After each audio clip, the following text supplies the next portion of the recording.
Correct the JBL.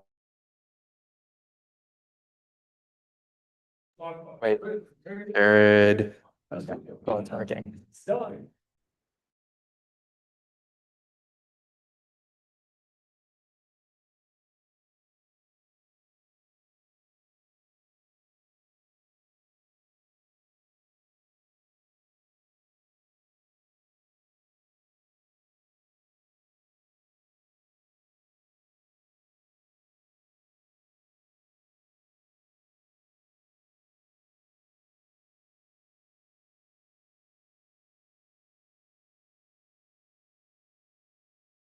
A couple months before. Hello.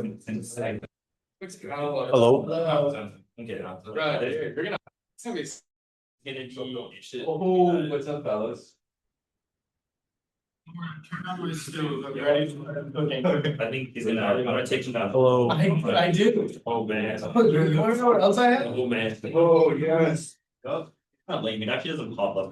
Here, or no, I'm sorry, we gotta go. I'll wait. We're ready. He's coming back. You said you weren't gonna be here. We're a minute You late, said bro. He's in the bathroom. I don't. Wait, I didn't. You did. Because he reached out to you and you said you weren't gonna be here. Went to the bathroom and now I gotta. Oh. Gosh, it's just a liar. Oh, I'm done. I'm done. Oh, that's right. He said It's here. Holy fuck. Wait, where's Austin and his stuff? All right, bring on. I'm gonna bring Austin's computer up here. he doesn't need his computer. He doesn't need his computer.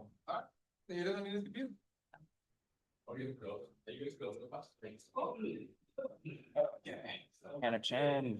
So excited. I sent the link to Clarence as well. He said he might join a little. You're gonna put that in the center? Or just tilt it? Would you like a like? No, I have our mics. These should work just fine. Yeah.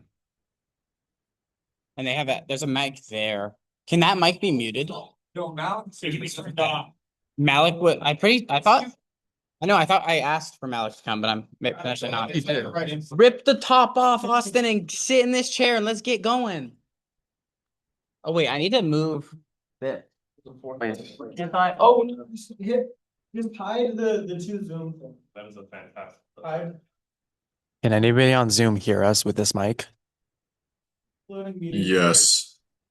Thank you, Malik. We can hear you too. Double check that the audio inputs. I already did. Okay, he hit his. Smoke. Oh, that was. Smoke. There you go, folks. Oh. There you go. Did you call me smoke or did you call me?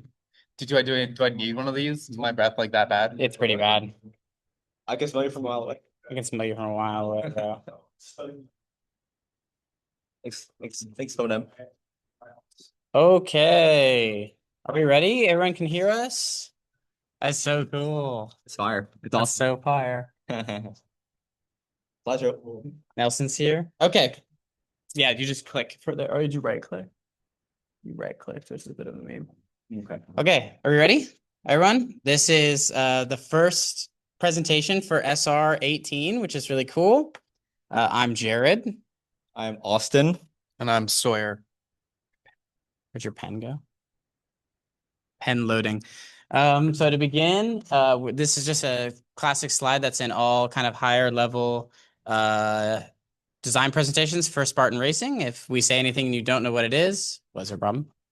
No, I'm just gonna make your life easier. Keep. I tried to, it didn't work. Oh, to follow. I tried, I clicked it and it said couldn't follow. It said couldn't follow Jeremy, only editors can be Yeah. followed. It's fine. Oh, just continue. And yeah, so we'll continue. These are just, it's gonna be kind of annoying to do it like this. Wait, the coordinates doesn't get shown? Oh, we're good. It's not gonna, okay. Cool. These are just some of the rules that retain to the Sorry to powerpoint interrupt, system. but we still can't see your screen on Zoom. What? Share screen. It's Malik. Can you click exit? If you do It this, just says Jared McGee has started sharing his screen. Yeah, no. Yeah, it's like It's like stuck glitchy. there. It's not glitchy, it's just not showing the screen. Here, you even wanna though it let says me you're share? yeah, you can let him share. Did have to my computer anyways. Well, that kind of sucks. It's both at the same time. I mean, no, because we speak into this mic, Correct. which goes through Jared's thing. Press resume. Where? On the top. Oh, Your screen share. Oh, does it pause when I do this? Why are you looking at DRB, bro? DRB. I have to get out of Wait, here. man, it still says. Bro. Yo, sorry, you share screen. Let's just do it like that. Oh yeah, we requested, bro. Oh wait. You requested. There we go. We see it. Wait, This is Jared's screen. Is it Jared? lovely, we love. Wait, no, you're not sharing screen anymore. Oh, I'm so You're such a chud. Wait, do you want me to do it or do you want to do it? Let's do- There. Biggest restart. No. There we go. We are recording. Ooh, we should just do like a voice memo. As well. Whatever. Hey, Zoom can see our screen share now? What did I knock Yeah, off? we can see it. Okay, sick. Sweet. Sick. Okay, I can see it here, so we're good. Oh, we can see it too. And we can see it too. So we're good. We figured it out. Okay, we're all good. All right. Okay, to get back into it, so these are just general powertrain rules from last year. We won't reference them a ton because the purpose of the PP we'll discuss doesn't necessarily relate to last year's rules. It kind of relates to the general rules of FSC over many years. So we'll just kind of skip past these. Okay. Skip past the coordinate system, which is just useful for people who are reviewing this in the future, but we will follow from that coordinate system from SR-17 standards. I'm gonna let Sawyer, I know my name's on the slide, but I'm gonna let Sawyer do the slide because I think he's gonna like this one.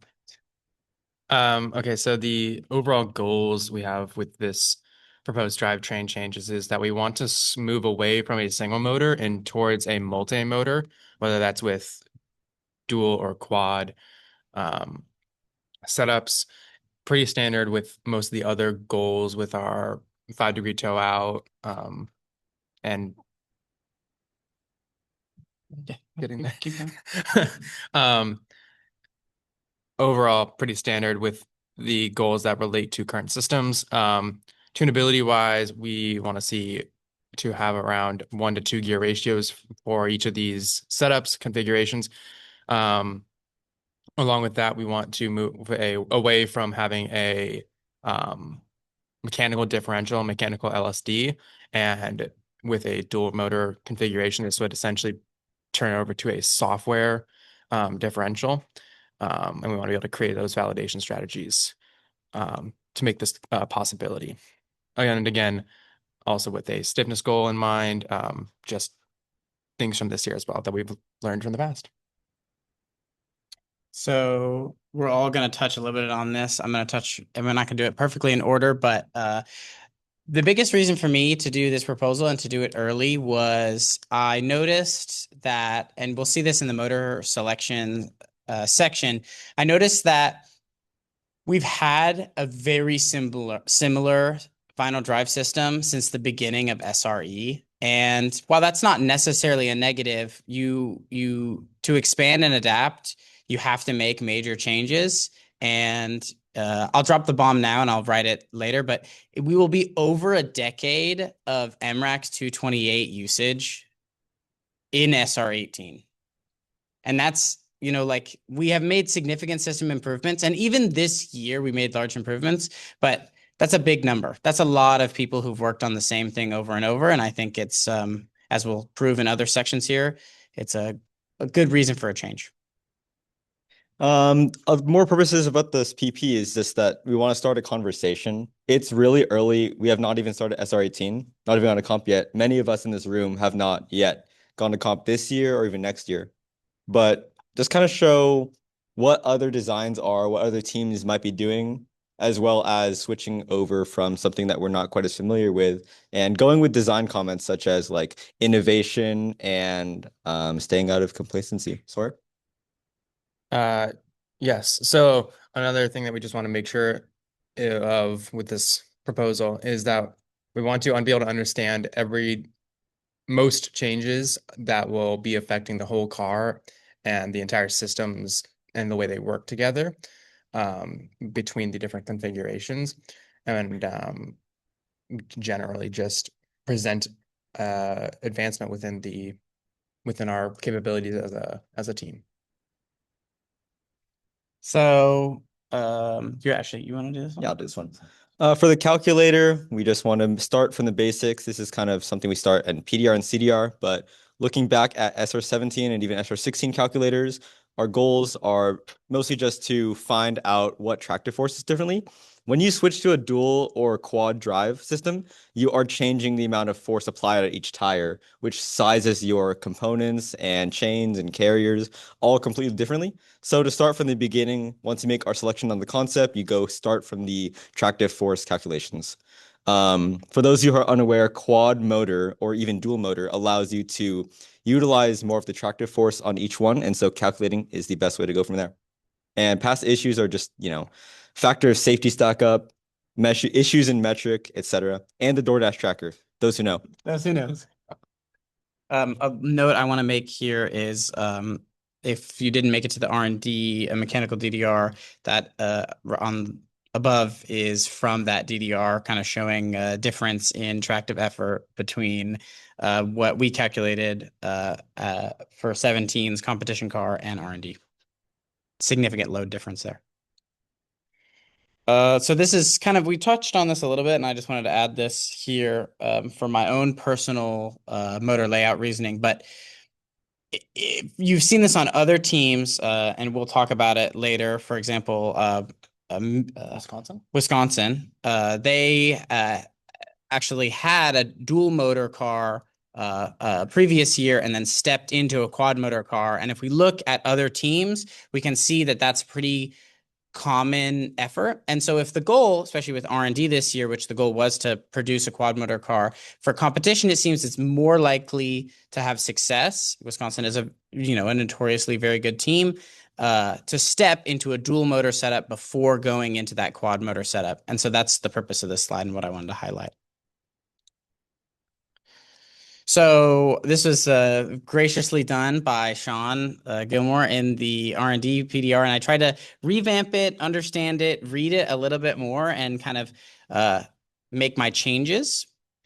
Big notes. So on the top left is basically directly copied from his, but what I kind of changed was InHubs is likely to be what the top teams are going to be using if you follow the trends. I do want to note that I have only processed and Sean has only processed data from the last 2 seasons, and that's not a lot of data. I mean, it's some, but ideally we'd have more time. We would have spent longer looking at maybe 3, 4, 5 seasons ago. So these numbers are a little bit larger because we don't have a big trend. But the big points to notice is there were dual motor teams. So there was only 2 teams. And 2025 was a weird year for competition if you look at presentation scores and cost and you look at other things. And so these top teams had weird discrepancies in these statistics that they otherwise wouldn't have had if you look back in 2024. I think that's mostly what I wanted to talk about here. The analysis is obviously leaning towards 4 motor, but we heard what I was saying previously. So that's everything there. I'd just also like to point out that there aren't a whole lot of other teams doing dual motors, whether it's stepping stone or not. So it does create a certain amount of error within this analysis. Just because there isn't a whole lot of data does not necessarily mean that dual motor is not a good idea.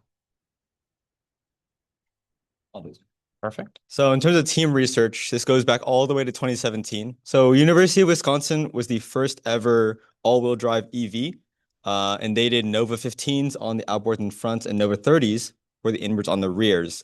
So you can see that diagram where they have basically, and we'll go over this later, DRO and inboard rears. For Melbourne University, you see on the bottom left, that drivetrain is a dual flexible inboard. So 2 chains and 2 motors, and then 2 axles as well. Move on to the next slide. You can also see, let's go next slide. Cal Poly Slow did a dual inline inboard. So this had a planetary gearbox, and they moved that out to their rear wheels. And finally, in 2023, the most recent dual motor car that's in China, they have dual MRX 188s, and we'll go over motor selection and everything else later. But these are just examples of what other teams have done and been successful in. So I think I'm on the motor overview slides. So for motor overview, I wanted to, and this is a thing that I've highlighted in my time here on the team. It's really important to have a basis of like what we all agree on the goals of a section is. So for motor overview, it's like, why do we select a motor? These are all the ideas that I came up with, but you can read them on your own. But meeting power output to match rules. Power to weight ratio is important on everything in the car, or weight, strength to weight ratio, depending on the component. 600 watt capability is just because that's what it says in the rules just as well. Efficiency is obviously for endurance reasons. Lowest rotational inertia is also kind of for endurance reasons, but also it does make a performance difference. And then footprint is because chassis regulations are the way they are, and you can't necessarily make whatever chassis or whatever structuring you want to. And that link on the top left is to a slightly modified version of what I think 16's and then what I think was 14's motor selection chart. Oh, this one says Henson on it. This is funny. Henson was unable to show up today. Regardless, here is the 228. I'll be very quick because I think we've all seen this.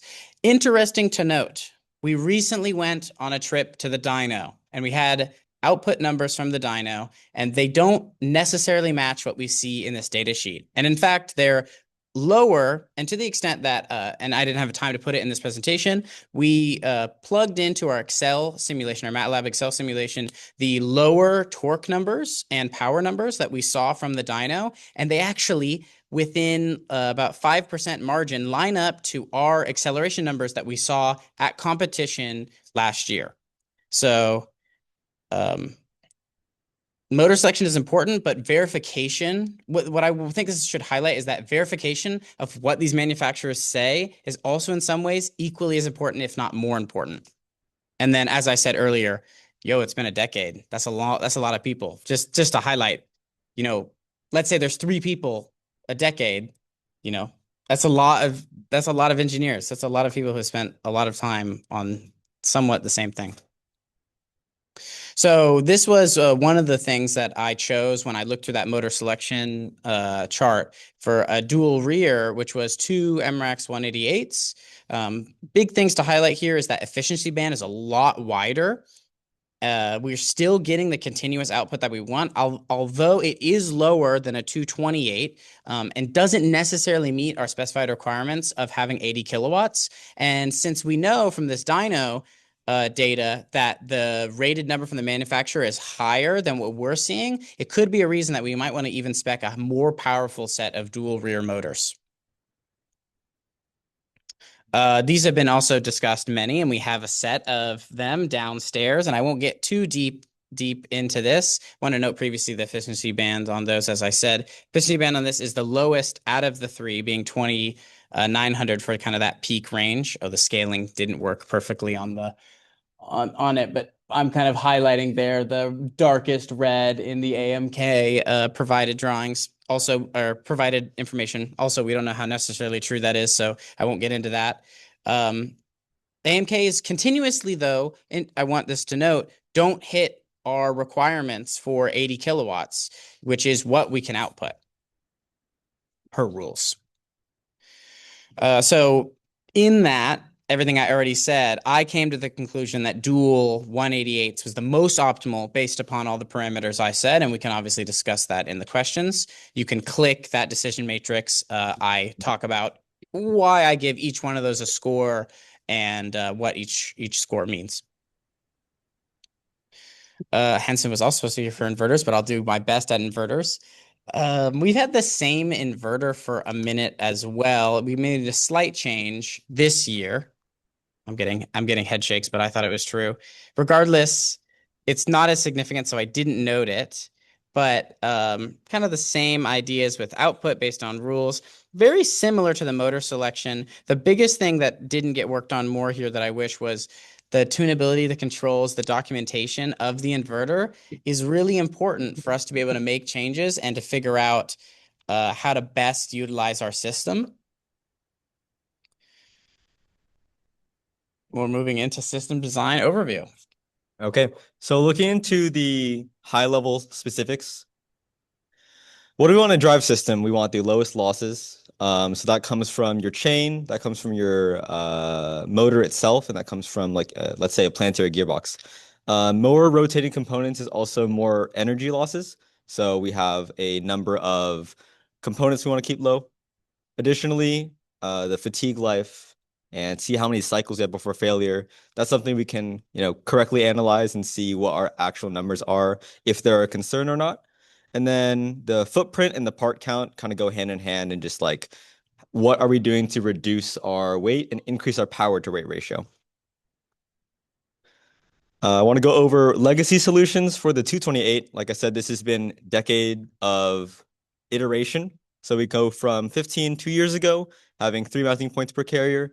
Kevin Hong moved to the double direct, you might say. SR16 mounting points, where you go from hardware and sheared, hardware and tension. And then 17, it's a hybrid of the two, kind of mixing and matching. These are just mechanical mounting solutions for the 228. All right, this is the real meat. We're gonna go for it is the real meat right here. We're gonna go through rear design configurations. So this is dual rear, no differential, all software differential. We're gonna look for rear outboard, dual rear outboard on the left. That is essentially dual in hubs.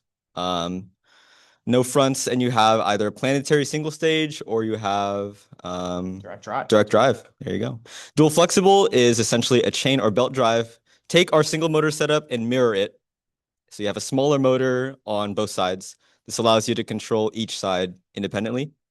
Dual inline is the planetary gearbox version of dual flexible. It does place your motors further rear, so this is a consideration. And then dual geared is a bevel gear system in which you have the suspension travel. You're eliminating a tripod on each side. Okay. And then this is just some words on that. So one thing to note about dual rear outboard is you're creating space for inverters and cooling in that rear box. So you're putting things outside of where they normally are.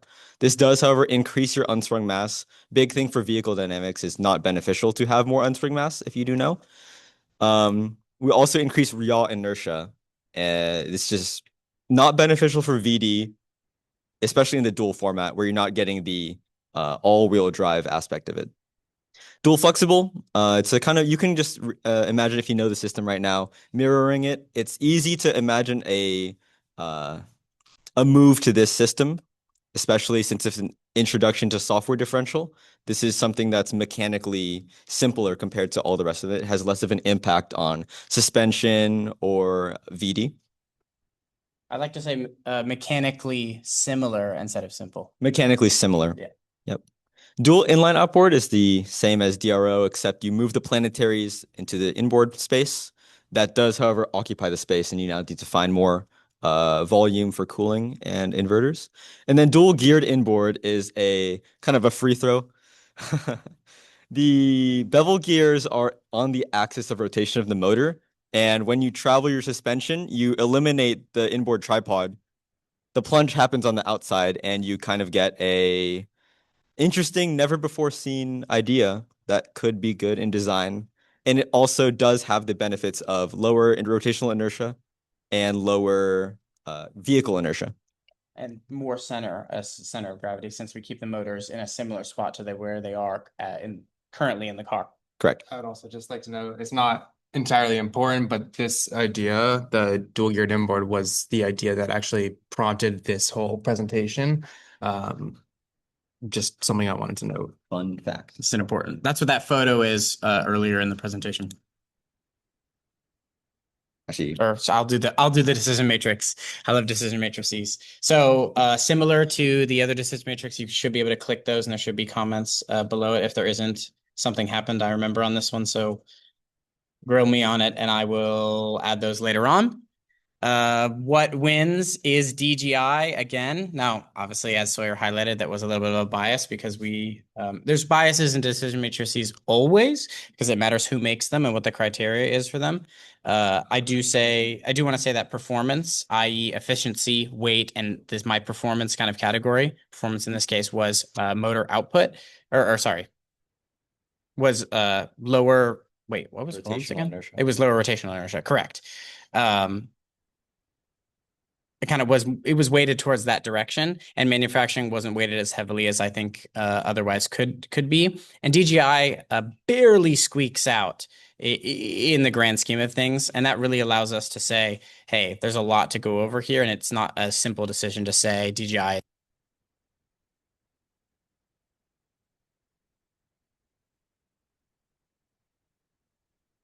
Early in the process, and so all 4 or 5 of these options are up for debate. Also want to make sure that I note, and circling back to the goal of this proposal, is that we're not here to critique designs that haven't been made yet. We're here to discuss them and find out the strengths and weaknesses of these configurations. Leading into that, because we're talking about a more than one motor setup, it would not be right to exclude a quad motor configuration, or at least not look at it. So we have 3 that we're looking at here. We have quad motor outboard, quad inboards, and a hybrid between the 2 of quad inboard outboard. I'd also just like to note here, quad inboard outboard is up for any of the rear drive configurations can be implemented with that. We just did not need to have the real estate on the slide. So looking at the decision matrix first, we can see that the hybrid QIO quad inboard outboard barely wins over quad outboard. However, I have to note that this decision matrix does not exactly follow all of the same criteria that Jared's did, Which is in the appendix. It's on the same sheet though, and this is mostly due to the way that I had thought about how I would have made these systems. So first things first, looking at quad outboard, this is essentially full in hubs. It requires all the complications that go into mounting onto those uprights, and all the routing. System mass wise, this is the highest unsprung mass, right? Most mass on the actual wheels. But overall, out of the quad configurations, it would be the lowest mass due to its lowest unique part count, mind you. Alongside, it would be a tighter packaging and tighter tolerancing required for these parts, and also creating a more difficult to service system. Overall, with the manpower requirements, this idea has already been explored with R&D. However, we believe that a lot of the designs should be taken a look at from the ground up and from first principles. Looking at quad inboard, a lot of the same. It would require more of a change with chassis and a change with making sure that everything gets routed correctly according to rules and safety. Of the mass, in the mass category, we're looking at the highest mass because this has the most unique parts, intermediate part count, and it's more open and serviceable. And then the hybrid, the QIO, we can continue to use some of the pre-existing designs with the rear outboards, but a lot of the same things, as I said earlier, you're essentially doing a mix between hubs and inboards. So it's a best of both worlds, but it's also the worst of both worlds. A lot of work. Double-edged sword. Double-edged sword. So we're going to move into the affected systems section of this. What? Perfect. Oh, perfect. Oh, Odin shows up for the affected systems. So as you can read there, the idea for the affected systems is to kind of get a designer and get someone who knows each system and have them kind of take over that integration and have them be a part of the process. For example, I think if any of these changes that we talk about actually make it onto SR18, an important thing would be many of the designers here probably remember one-on-ones that happened last design season. And I think if a major change like this was going to be made, we would need one-on-ones not only within the subsystem, but also including those in suspension, software, chassis, electronics, aerodynamics, and business. And that is a lot of overhead that I want to be noticed, and we'll take a special group of people and a special team to actually make possible. So to start with, we do have powertrain. Fortunately enough, since Final Drive is a part of powertrain, most of these things are relatively well understood, and you guys can read all these things. Odin is kind of the person that I had look over this slide to kind of verify the ideas there. Is there anything else I want to say on this slide? Anything you want to say? Suspension, depending on the system that we decide to go for, as you saw, there's could be significant suspension changes required and needed. The beauty with some of these designs, as you have seen, is that there might be very little, if not no suspension changes needed. So it's depends on, as I said, the amount of people we have and the thought process of the team will go into the final decision of what major final drive change we make. I like it. Software here is probably, I would say, the biggest thing is that's been difficult on the team, and we've never really had a working, everything else we've done in some facet, in some way. Software is the only thing we really have no connection to. Fortunately, there's been a lot of resources and a lot of work done, and Akash, who I had look over this slide, can go into more conversations about that in the questions section. This is also a software as well. Yeah, I just wanted to take a sec to talk about what the R&D software team is doing, even though it's not a direct consequences or a direct consequence of switching to the switching platforms. It's sort of we're going to have some residual software from the NPubs that might apply to any combination of more than one motor. So we've been working with Roku to help them open source their embedded operating system. One of the things that makes this operating system unique is that it allows us to write independent or platform independent source code in C. Meaning if we wanted to take a library that we wrote and move it to another chip, we wouldn't have to rewrite all of the code and that transition is a lot easier. It's lightweight, it's faster it has a faster context switch than FreeRTOS does, which is what we're using right now on 17, I believe.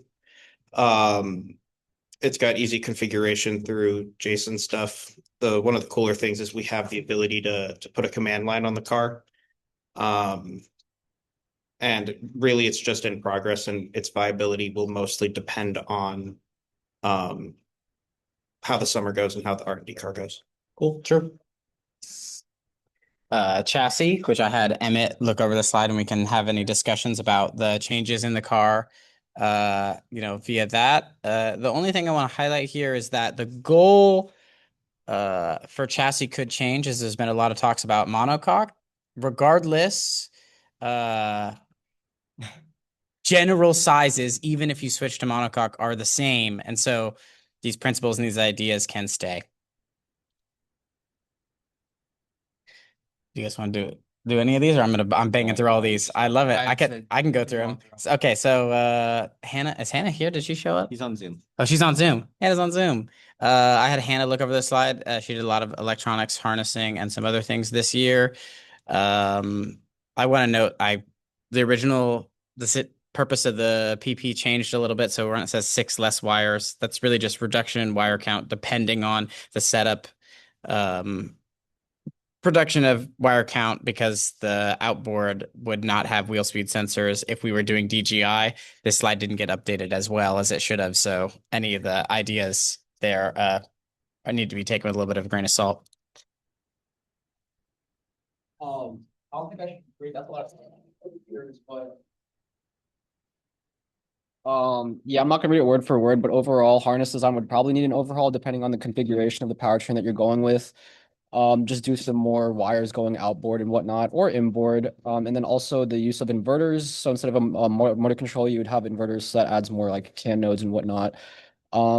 And then also EMI, I think it was commented on, but even now with R&D, I think we still haven't really quantified or characterized that yet, just because like even like within internal to SJSU, like resources for quantifying EMI, like getting into labs and stuff, I don't think we have access to that. So it'll have to be theory for now, but we would have to kind of design for protections around that, and then also understand it to, talk to design judges for that.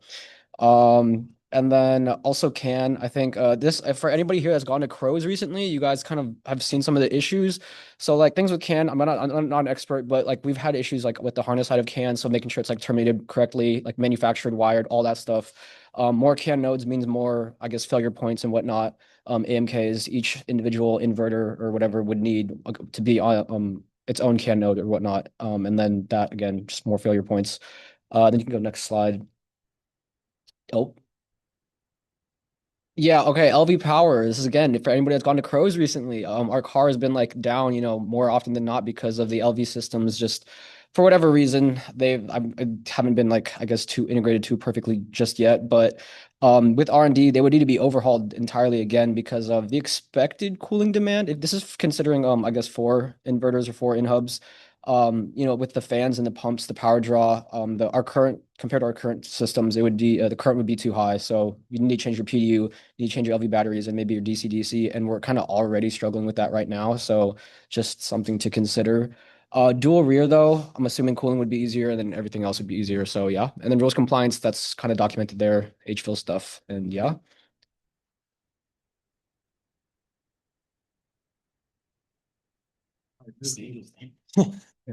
Well, I had Angel look over this slide, and the gist, and he writes it in the comments, but the gist is that he actually doesn't feel like a significant quantity of changes would happen depending on the drive configuration choice, and it's not a major consideration.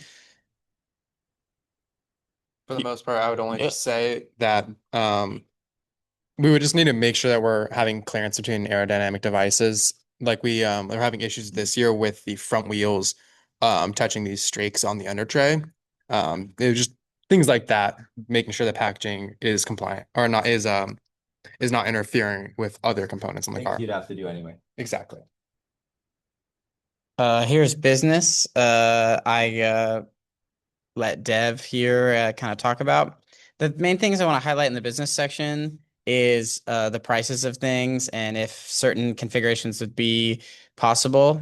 So those numbers, and I should have linked them, and I apologize for not linking them. Those numbers mostly come from like me going on eBay and seeing what eBay prices for these things are and just giving us a ballpark of what that means. Yeah. Not much more to highlight here. And that's it. Questions? Hey, you think I could go first? Because I have to go in for night shift soon for work. Yep, sounds good. Please, Kenny. Yeah, I so have notes. like first and foremost, like I guess this is at least interesting. Like you guys are trying to take a risk that I can appreciate. Like I feel like at least in the last like 2 years, Final Drive is kind of like fallen off in terms of like taking risk. Like we haven't made that significant of a change since from like SRE6 into SR14 and 15. Uh, I also have to say that I think you guys as like a team have come a long way in terms of presentation from SR17. But I think the big thing that you guys are still missing here is like honestly is the same thing I kind of roasted back then is like I don't see any form of like first principles. I feel like performance was kind of like a waved number. Like in reality, there's all types of things that we have to consider, right? Like you're running two MREX 188s. That's like what? Maybe 4 to 6 liters of recommended cooling flow. Like a single MREX 228 is probably like what, 6 to 8. Like now we have to double that, double the packaging for cooling.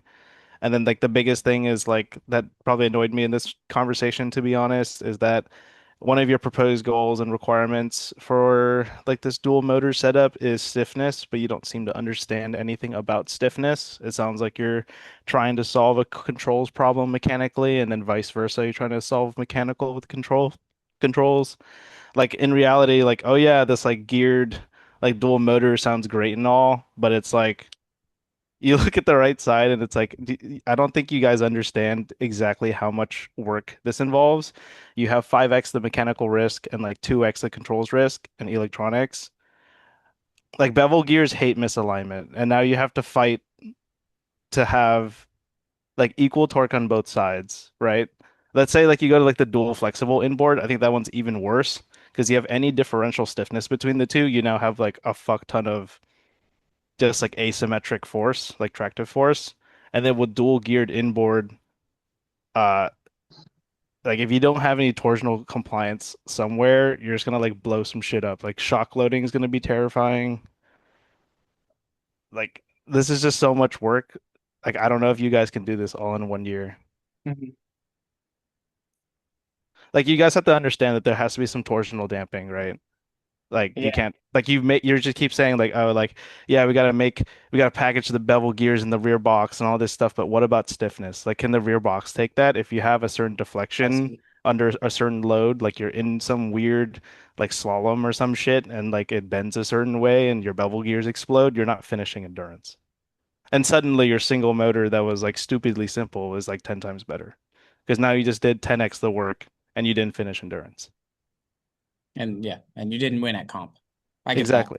Like bevel gear systems are volumetrically expensive too. So you guys have to really think about like now you're stacking like bearing stacks and like preload. You have to deal with lubrication now because they're a lot less resistant to like just outdoor like weather and all this bullshit. So now you have to deal with moisture, you have to deal with galling, you have to deal with like just there's all types of shit. Like this is a big Pandora's box. And I think you guys really have to, like, if you want to proceed with it, like, I'm not shutting it down. I feel like it's interesting, but I feel like this presentation, to be honest, was disappointing because I didn't really see any engineering reasoning behind picking what you picked. Yeah. The plan was for the engineering reasoning to be in the PDR, but I understand you wanting more of that. Yeah. Right. That's But very, very for valid. a proposal, like for you to like confidently put a metric towards performance, I expect more analysis. Sure. Otherwise, there is no point in any of us being here today. Okay. Yeah, that's my biggest thing. It's like there's so much more to understand about stiffness than you think, right? Your stiffest part will take the most load.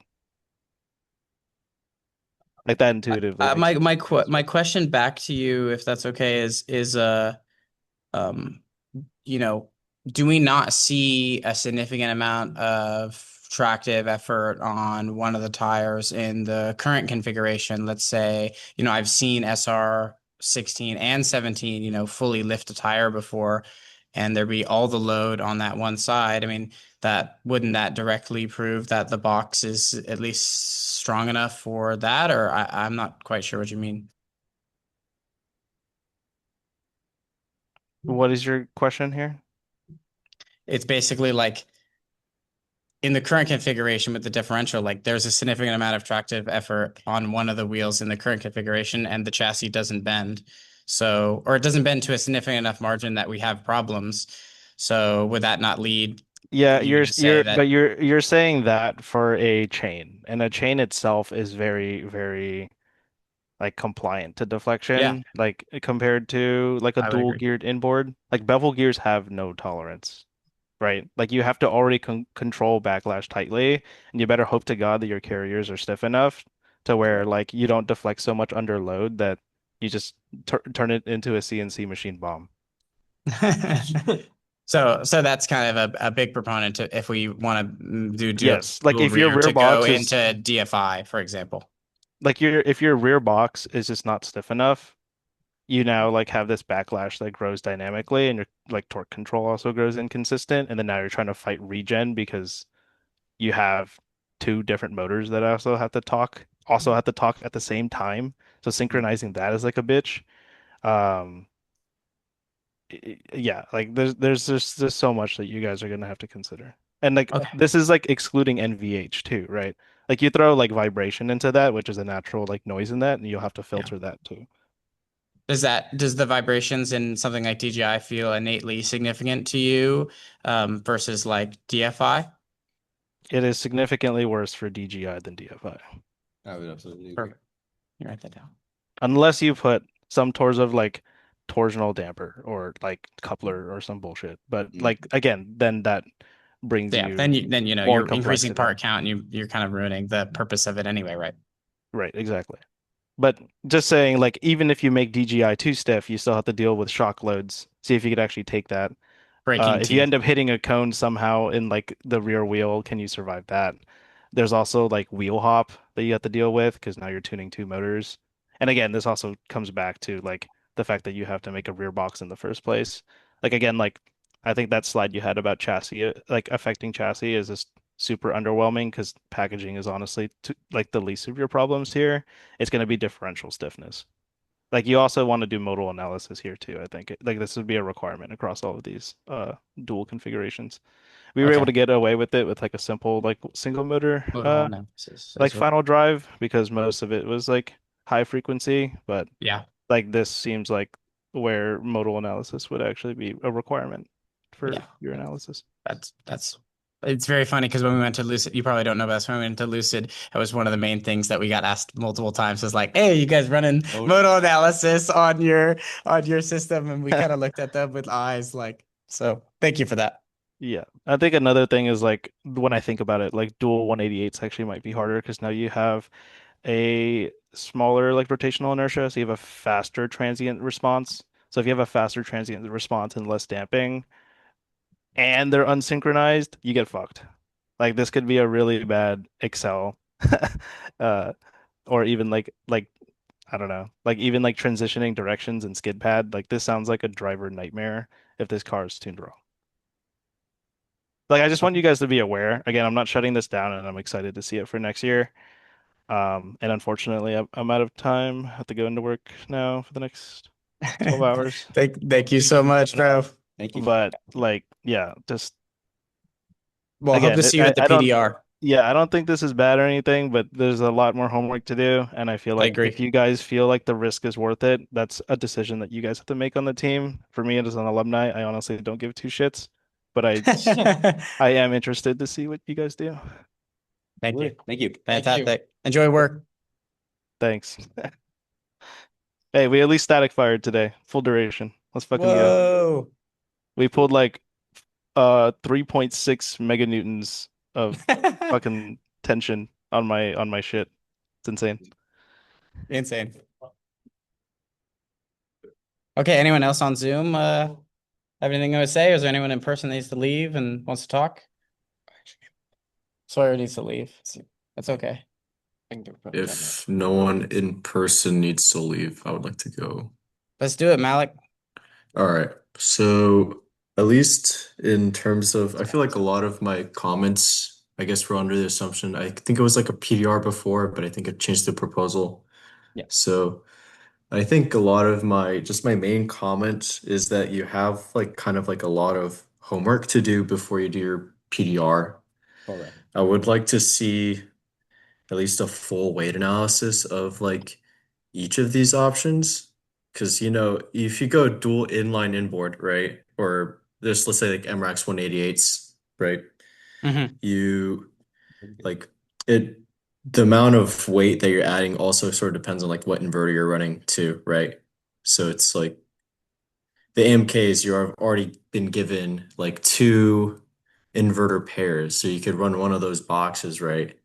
And just power two motors. But with the MRAX 188s, you may need to get two inverters for that. So you need to sort of take into account like, are you going to use Kyle's inverters? Are you going to have to buy off the shelf, right? And sort of see how much that's going to weigh. And then I would like to see a more detailed analysis with, at least in terms of like how much everything's going to weigh and then how you integrate that into your design matrices. And then I think that kind of goes into the next thing. So it feels like I looked on the table or I found that the tables were linked. So I did see that you actually did some at least these analysis on terms of the design matrices. So I was able to see at least the comments on each cell. But I feel like there's like some things that you kind of overlooked, at least with like cost for I think it was for whichever one had the price. Yeah, those ones, right? It's probably motor Like, selection. yeah, so I think you should, for price, you should sort of take into account like what do we have in stock, right? We have AMKs in person, right? So wouldn't the price not matter? So would you put that a 5, right? I would argue against that, right? Like if we have them and we can sell them and we can get anything, and the point is to make the best, fastest, you know, like to make a really good car. I don't know if like on hand, does that make that big of a difference? Is the lead I time think it if we does. purchase them over a break? Is it maybe so maybe my argument could be let's change that from price to lead time or availability because like you can sell them. Still available, like, You can sell them to get something else. but. AMKs are objectively the most expensive out of those three from retail. Sure. Yes, but we already have them, so why not go with Okay, them but you if can already the sell them to buy performance is something equivalent? else. So say so many times that this is a stepping stone, that a dual rear something would be a stepping stone to Ford Motors. Why would you sell your Ford Motors if you plan on buying them again in the future anyway? But that's I didn't say that you had to sell the four motors. and that's also You not to just say did. that. You don't have to sell two of the four. You could sell one of the MRAX 228s. You could sell one of our three Drexlers. You could get a sponsorship from some company who has a new motor like H3X and that wanted to sponsor us, for example. Like it's a metric. It's not an absolute. I'm not making any like hard decisions when I say that. I would say Kevin wants to like say something. Oh, yeah. Do you want to say something first? before Or? Kevin says, I would say availability is probably the metric here. Kevin? Since we're on the slide, please thought of this. That cost for the AMKs, that also includes inverters, right? No, it's still most expensive even without inverters. Well, I'm just saying that because That's really, because you. To my knowledge. Okay. no, I I would counter argue that. I went on the document, right, for the table. You put price for the AMKs as 36K. So that includes What? both the But yes. actually, that's a mistake. Yeah. Then I'm sorry. So, and not only that, we get a student discount. So our student discount was $22,600, albeit that information was not available to you guys because that's on the old drive, right? So, anyways, with that in mind, I would forget I was going to go with that, but I just wanted to point that out there. No, that's an important distinction. Thanks for that. I would redo this like sort of like analysis and include like inverter price as well, because then it'll be much harder to make decisions. Yeah, I mean, I think an inverter decision matrix for the future is definitely like really important and will make a significant difference to some of these outputs for sure. Sean also wants to speak. You want to like pass it to him? Discounts 5K for the increase, 5,000 receive inverters, but I would run the inverters if I was ever going to voice. And I would assume that's converted not at all. For those on Zoom, Sean is basically saying the inverters are roughly $5,000 and he would not recommend pursuing the inverters in any way, shape, or form. Going with custom. Yeah, because Kyle's working on those. Yeah. How's better and from my very limited understanding of the gene. Genius. The MKs are really bad and very inefficient. Okay, you could like hand this out and unmute. So Packaging wise, there's the reason why I choose part of that kind of box. Yeah. So. I would. No. mute me. Someone. Go for it. Am I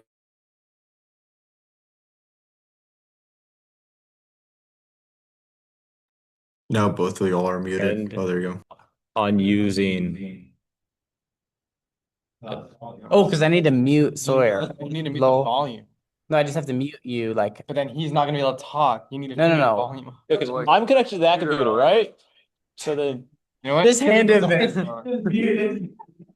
Yeah. There you go. There you go. You, Sawyer, and me. I'm gonna talk now. Are we good? Okay, good. I would preface all your analysis with whether or not you intend on using a custom inverter, because that I think would drastically change a lot of your options. For example, Kyle's custom inverter, the footprint is the same as a CM200. It's like an inch taller in height, but an inch less in width, roughly. And with some of his changes, like it might end up being much smaller than that. Two, and to speak more with what Kenny was saying, like I don't expect the R&D drive car, if it ends up driving, to drive in a straight line, because I expect at least one of the motors to not actually output the torque and power it says it will. So, like, that is a big issue we've never had to face before. And to be honest, I don't really know how to solve it, but it's not really my issue because I'm going to be leaving the club, so someone else has to deal with it. But it is something to note. Also, if people have comments, can we just start at slide 13? Yes. Yeah, because I want to start all the way back there. Does anyone have anything before 13? Well, I don't know if Malik, you guys. I think just going to step 12, I think it was briefly mentioned, it's like the stepping stone to quad motors, right? Assuming Sure, that please. this is the direction that the team wants to go in the future, right? And that the proper analysis has been done, right? Then I think, in my opinion, I think the goal for upcoming PDR and CDR is to propose something that is going to actually make that transition smoother, right?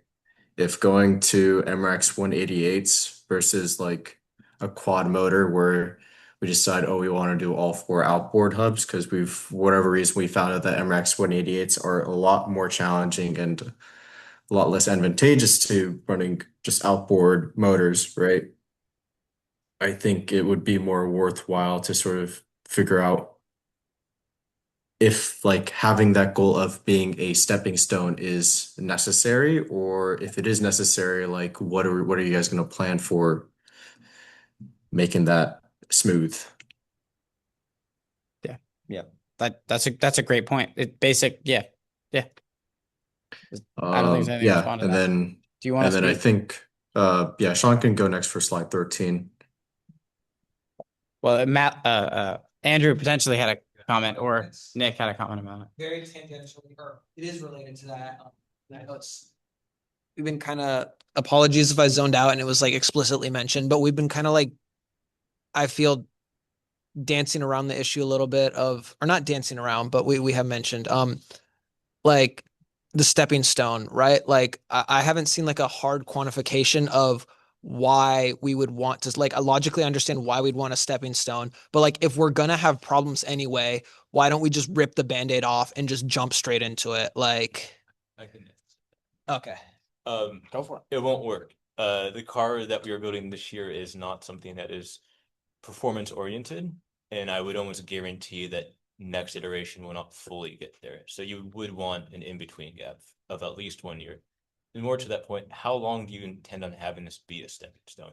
Because if you're planning on only being 1 year, that's a significant amount of resources you don't want to put into next year's car, but into the year after, which then your resource management might get very difficult, especially with like how many returning members do you have, how many new members do you have, how many people have experience, how many people actually know what's going on. And on top of that, like who's your strat VD person? Because there's no sub team this year, and who's even running for that position, and what are you guys doing there? And we don't have any models for the car, so we need to develop one. There's a lot of pile on issues that you should also consider. Anyways, I'll let you go. Well, I was kind of building on that idea. Came in a little bit late. I guess my question, if this is intended to be a stepping stone to eventually quad motors, what are we trying to learn / smooth out going with this design? I mean, at the very least, it looks like a massive mechanical redesign. Well, everything actually. And then it's going to be then, I'm assuming quad motors at some point, which means another massive redesign that might take some similarities, but for a big portion is not going to have a lot of similarities. So I guess I think it's important to consider like what exactly is the goal of this. So maybe What is this? maybe my like innate response to that is like, if we're in agreement that some sort of stepping stone is what we want to go towards, are you making the argument that we should stay single motor in the rear and then do dual hubs for the fronts? Like I don't know. It feels like you don't have a definitive journey in that. This is good. I kind of do This like is what that. we If you hear. want We a wanna hear stepping people stone, say that. If you want to, by your opinion, if you want a stepping stone, maybe that's the better direction. I want to hear stuff like that. That's why we're here. That's why we're all excited. I That's would why I got like smiling. to make a proposal. Sorry, Aiden. I think just one thing that sort of just came up just now is sort of, I think another reason why we'd probably want to go with quad motors in the future is, at least looking at the past few years, at least like while I was on the team, it was very clear that the dynamic events were, I think maybe besides Excel, actually, yeah, probably even with Excel, is like this is all like driver skill is in terms of how you get the points, right? And then in the future, we're probably not going to have Milos, right? There are probably going to be years where, like, Jared, I assume you're probably a fast driver, but like at least the quantity of in terms of like people that have been on the sim or have like racing experience and drive fast are probably going to vary. So the goal is, I think, for the quad motors is just to how do you narrow that driver skill gap, right? How do you make this like a baby car? You can get like some random bruh on the team, put him in the car and have him go fast, right? So I think that's something that you guys should look into as you design your systems. Computer car. That's a very good point, Malik, and that's not something we talked about at all in the PP that we otherwise I think should have. So thank you. Yeah. Just backtracking a bit to the like stepping stone thing.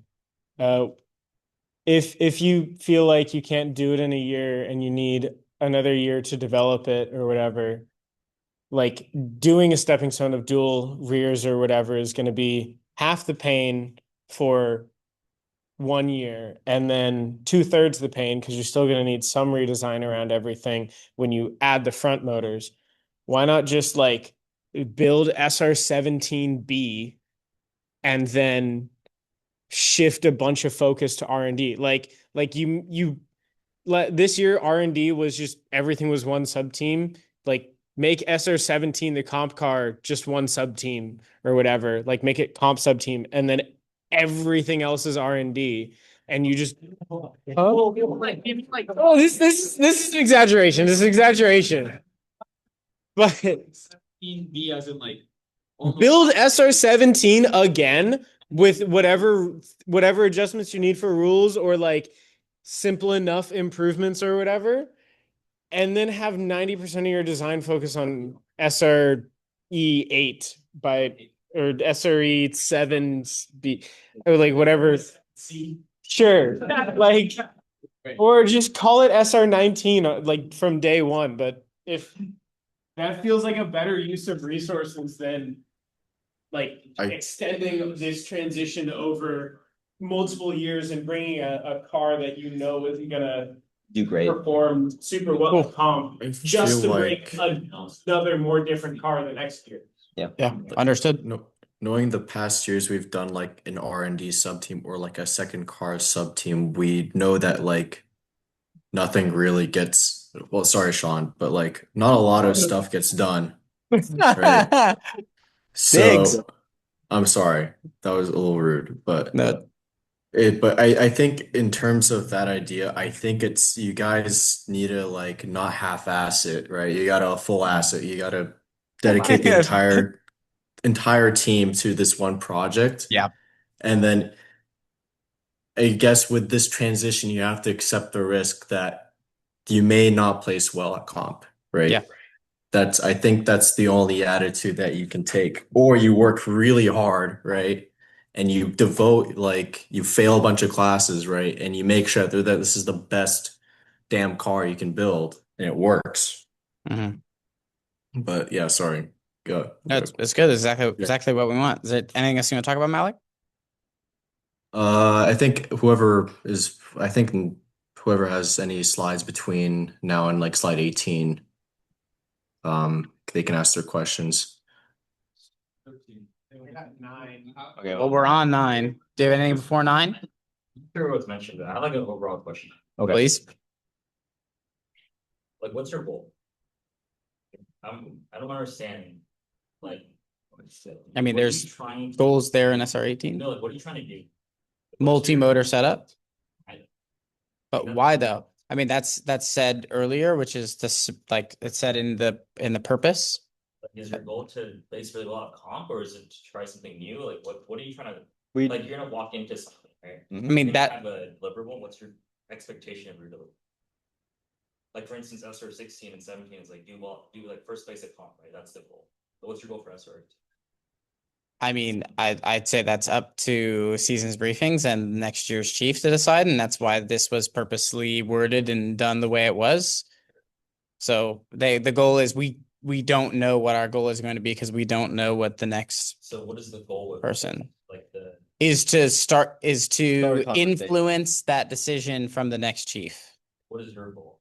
Like in terms of like the main question we're gonna ask is name dropping. Like you're giving us like a proposal, right? So like what are you proposing we should do? So that is a problem with the name because the purpose of this changed. That element of it changed as we went on. Like we kind of copied the similar format to Aiden's like 600 volt, where it was like, oh, we're proposing to like, make this specific change. And we realized that trying to make a simple drivetrain swap or a simple system swap in reality actually makes a huge difference and has to be like way more established and way more. I mean, as you saw, it affects every single sub team. So you can't just, I think that this slide deck would have to be like the biggest slide deck ever produced in SR history to actually be a proposal of a very specific system. And so the purpose changed. So I can agree that the name is potentially a little bit faulty. Yeah. I mean, like in our research, teams of many years and many senior design projects have 100-page papers on their in-hub cars or their dual motor cars. Those are all linked in the team research, but yeah. Yeah. Just Your goal is still to maintain after you go out. this slide is scuffed. This slide is potentially a little scuffed, but the idea is still the same, is that we're trying to maintain similar, vehicle setup, kinematics, and design from previous years. If you have like Why? Because we know it works. Or if you quad motor, you don't need go out. You have two. You don't need that to go out. Why do you need tow out? The slide is scuffed. I mean, Yeah, so listen to why 5 degree tow out works. Like that texts it. Well, it says up to. It doesn't say it's going to be 5 degrees. You don't really need it yet. Where's your evidence to say you don't need it? Where's your presentation? You look at DRB. I'll be here to do it. Look at DRB, you'll see why we do 5 degrees. Yeah. I understand that. It's like you won't need it for your BU any like system. Okay. So I mean it's something you Okay. And then what's it? Someone had was 13? well, there's some. We had some in the back of my hands. Something on this slide. You say you're aiming for 1-to-2 ratios, Yes. but there was never any consider. It's the only time gear ratios are mentioned on the entire slide deck. Well, let's be honest, this slide is mostly, as we said, a copy over from 17s, but the Yeah. changes of multi-motor, changing the wording of stiffness and adding software differential.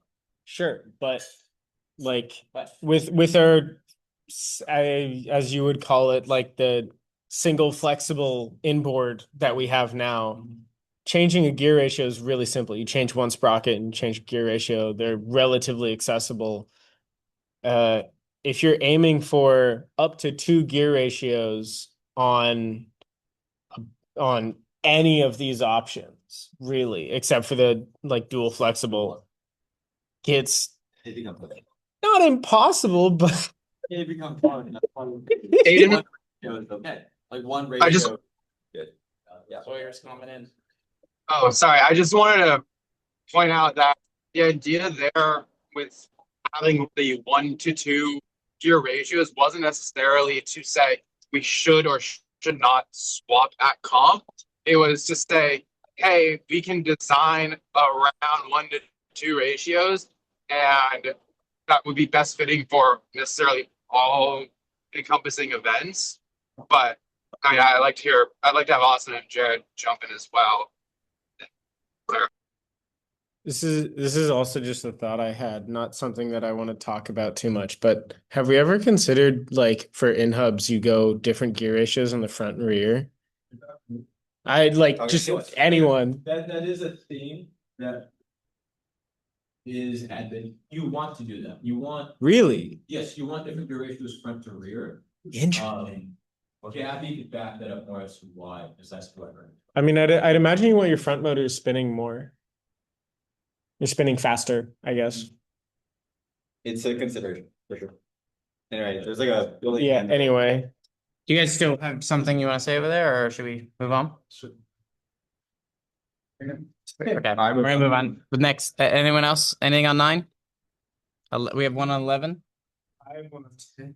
All right. Go to 10.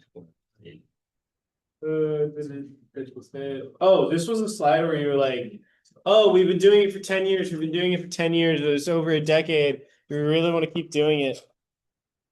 Like, yeah, we've been doing it for a long time, but like, we build fast freaking cars. Or do we have a fast driver? Sure. I like that. But even not Milos puts in pretty good times. Like, I mean, in EV history, is that true? Will set the fastest line without us. This is true. I'm not saying Will is not a good driver. I'm not saying we won't have other good drivers. It's a little bit. Oh, for sure. I definitely think the car is fast. I definitely think we have a good amount of people and we have a good idea. I'm just saying that we've been doing it for 10 years, and I feel like not a lot of people on the team realize that.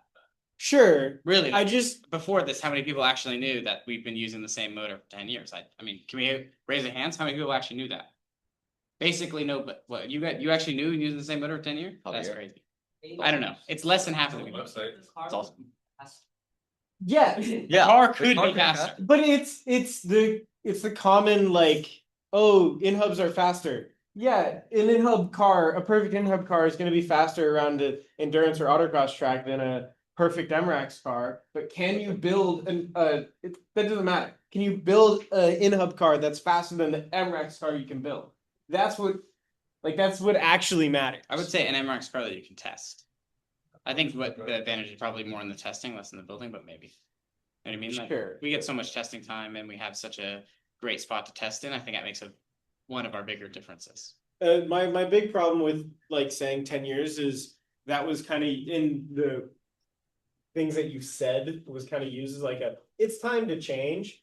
If it's fast, why change it? It's a subjective thing. It's not an objective thing, and I'm okay with highlighting that. For sure. I think adding on to that, it's like, yeah, single motor, but have you guys considered changing to a different single motor? Like there's there's plenty. I think the most notable one I've seen is from Taylor Race, but that goes down to a later slide I wanted to ask about. But yeah, just keep that in mind. For sure. Will's got his William. hands up. William. Just toss it at him. No, big benefit for that. This isn't as much of a question as more of a preface, but most of the people in this room are going to be on the team after this year, with the exception of pretty much every lead that's sitting in here. And I want you guys to understand what this proposal is going to mean. The decision based off of what is in this presentation is going to change the trajectory of this team forever. It's like it's over. It's a conversation that is going to take hours and hours. We could sit here till 2 a.m. and we're not going to be done. There's a document.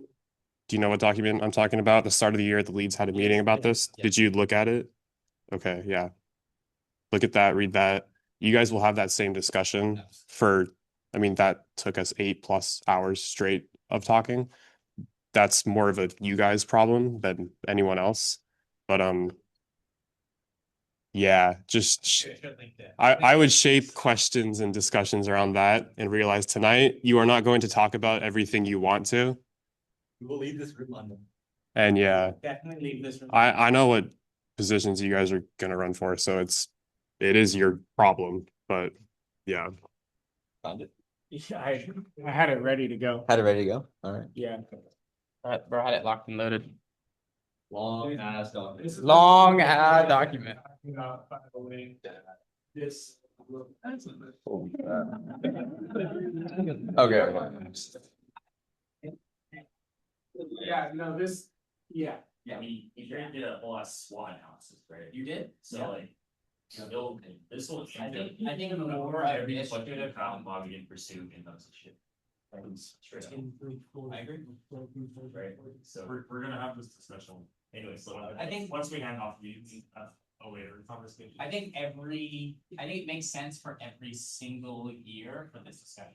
ACS, right? So, the idea that we could ever just a little earlier with the 18th. That's kind of the idea. And making it a really open format. Does it eventually just boil down to do we want to win or do we want to do some shit new? Well, it's less than that. You're not guaranteed a win switch. It really depends how you do this. Do you want to have the chance at winning or do you want to do it new shit? Another opinion, I'm gonna wait till you guys. get to that. I. But it's not as straightforward as you think. He doesn't. I have the, yeah. Wait, what are you asking? I was just gonna say, I agree with Will, if you go in hubs, I don't actually think it's a bad thing, I'm kind of the opinion that next year would be a good year to start the transition. But if you drive at comp, that would be a huge win. If you drive at comp within hub section. Any event. I have a question for the team. Go ahead, Malik. Let's say you guys go and build a full, like they'll do a full hubs car, outboard, whatever, inboard, whatever, like all-wheel drive, right? And you guys come to realize, like, man, this shit's way over our head. We're not going to be able to make this car fast in like maybe 2 or 3 years, right? Would you guys be willing to revert back to single motor? Is that a conversation you guys are willing to have? Like you're asking like Austin and I and Sawyer, the general, or who are you asking? Sorry, I'm asking you just in general for the team's future leads, right? I mean, People Malik, planning to stay on the car, or we actually had this discussion earlier today where I had essentially had asked Jared and Austin when do we call it? And if we were to do this, when do we call it if we think it's not going to work? And I think Jared had a pretty good answer, but I think it's still something for the team to decide as a whole next year. But I just wanted to point out that the conversation has been had in some fashion. sounds good. I just think as long as you guys have at least considered the option. Great point. Well, I guess going off of what Malik said, obviously this is, like you said, now you're kind of just floating these ideas since we don't really know what's happening, but like realistically, this is completely contingent on what your goal what the team's goal is for next year, which is like, I would say if you're trying to win, well, I don't know, goodbye to your classes, I guess. But sorry, aside from that, there was a lot of concepts about a dual rear motor. I personally like what is your trade-off analysis for that? Why a rear dual motor? Why are you even talking about this? Trade-off analysis. Meaning what? Dual rear motor versus Single motor dual rear. Sure, call it that. Or your other concepts, I guess. Give me a look. Well, we have the decision. Okay. Sure, call it single motor versus dual rear motor. Yeah. Like, why not just go hubs, four corner hubs? Why not go tri motor? Try. Oh. Yeah, I mean, like, I guess. you're asking a general question. Yeah.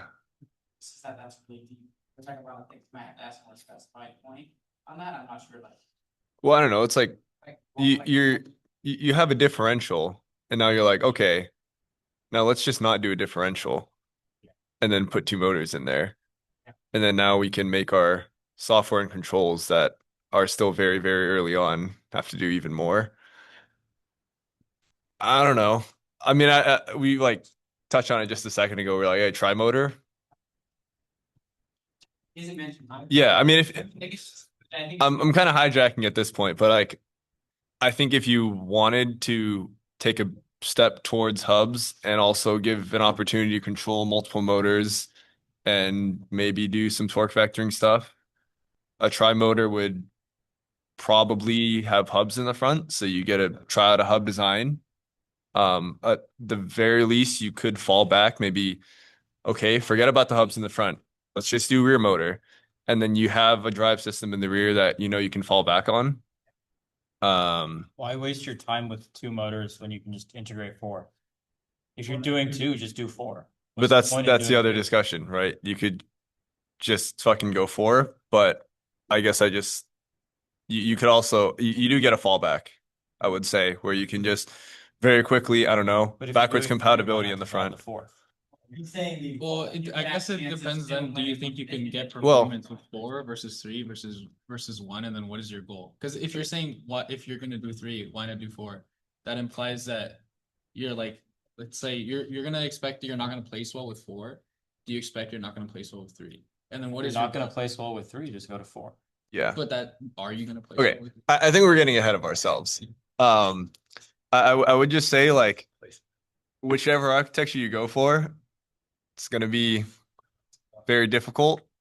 You add any more than one motor, there's a lot of shit going on. You're gonna have basically have a whole new architecture. I would say just consider your risks and fallbacks, right? Backwards compatibility, everything. I don't know. Oh yeah, the tri-motor idea, I remember bringing that up earlier last year. That's been brought up, but like, what's stopping you from making 17, but legal for next year? Like as fast as 17, but now on corner exit and Excel, you're fast as hell. Sure. Because like, what's the benefit of all-wheel drive and torque vectoring? Because that wasn't really brought up. Like if you look at comp, our car is a lot quicker in corners than some teams. Like there's teams that are like 50 pounds lighter than us. Stuff like that, we're quicker than them on corner. Like some of it's not even driver skill, it's just like car just rotates. With the differential, what about on corner exit, which is where they get us? We beat them there too then. Or like on level. Yeah, So, yeah. is a good one. Yeah. Yeah, behind. Oh shit, where? It's adding on to that. How does this year's comp factor into your decision making? If we do really well in comp, then there's going to be expectations for next year. And if we want to like maximize our winning odds, then we just stick with what we have. How does comp play into that? You're saying if we place well this year. Yeah, if we place, or if we don't, or we place bad, how does that affect your decision making?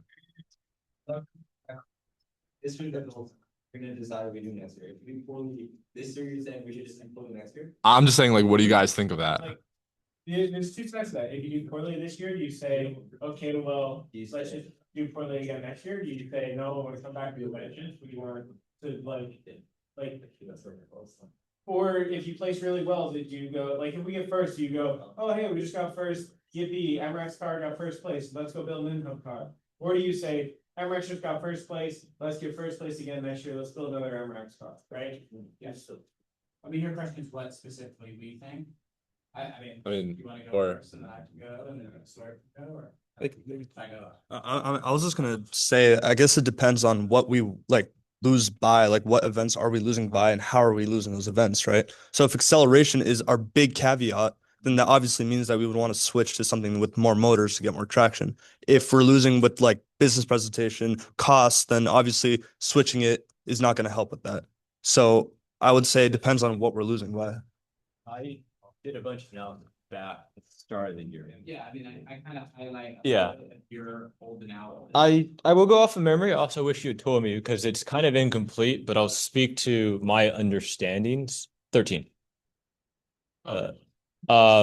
Okay, so for the two motors, there's two cars. One of them got 750 points, one of them got 850. The one that got 750 had a failure in one of the events. The 850 did not have the same issue. What I will say is, based off of the trends, is that the gap between the four motor and the single motor cars in terms of point differential is decreasing. Last year was, in terms of dynamics, I'd say a pretty strong win for four motor. We placed second because we did a presentation that no one else did in the top four. That got us like 40 extra points over everyone else. So you take away the non-dynamic events, we end up more like sixth, if I recall. So that is thing number one. What I would speak to the decision to swap is, where do you think your championship window is? Are we still in it? Are we past it? Are we at the end, but it's not really worth it to try again because it just means that next year and the year after and the year after, we are guaranteed to do worse because we pushed off a swap to the following year, like it's been done already. Like when you talk about a powertrain design change, I would assume implicitly that you're not intending on going to first place because you think that first place is not achievable. Which I mean, I'm not going to say it's not achievable for you guys this year. I would just say it's pretty difficult. If you look at what went down last year, if you look at the numbers, like we got second doing something that hit way above its pay grade in terms of our engineering decisions for endurance, intentional or unintentional. That actually helped us out quite a bit. And two, we did very, very well in our non-dynamic events. So yeah, which is why I highlighted that. yeah, like and so many teams did really bad. Yeah, really bad, and like which is not a normal thing. Yeah, and if in-hub teams who was outside the podium, it looks at that and be like, oh, we know exactly where we need to improve, and it has nothing to do with our car. We could build the same car and probably just do better. That's what they're looking at. So, I would say that if you guys do end up getting first at comp this year, there's a strong argument still to do a single motor next year because maybe the championship window isn't, fully past its due date, if you will. But secondly, with the resources leaving the team, what I would say is that whether or not you build like a single motor car or swap your drivetrains, it's not really like you're going to know quote unquote exactly what you're doing anyways. You'd be copying someone's work if you stuck with a single motor car, and then you'd have to relearn everything anyways. So doing that swap, but this one might be harsher because like the amount of people who can directly transfer that knowledge versus you have to looking at old slideshows and old write-ups it's going to be worse. And based off my experience of looking at old presentations, man, we all suck at it, including myself. I wrote horrible presentations. So that's thing number one. I had another point, but I waited so long. I don't remember what it was. Oh yeah. The reason why I didn't go more than 2 years back is because the data starts to get really weird. In 2022, there was a in-hubs team that did so well that everyone else got 100 points less. They stopped going to the NA competition and just went to the EU competition because they were just that much better. So there are some outliers here and there, and there's a reason why I didn't go more than 2 years back. Canadian fucking French team. I don't know which one. Yeah, fucking starts with an E, has a polytech in it, some bullshit. Yes. Maybe. Yeah. Oh, that they had 940 points. Yeah. Fair enough.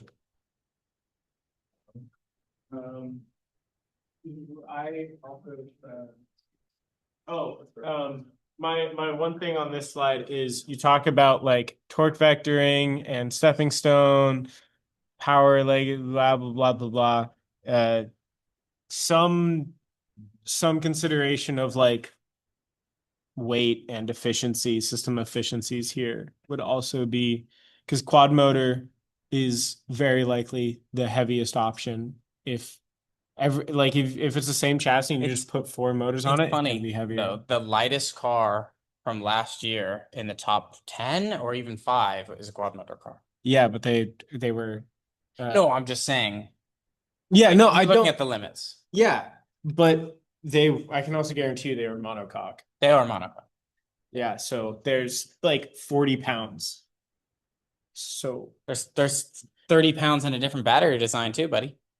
True. They also had a smaller pack. So like you have to compare the weight. I agree with your point though.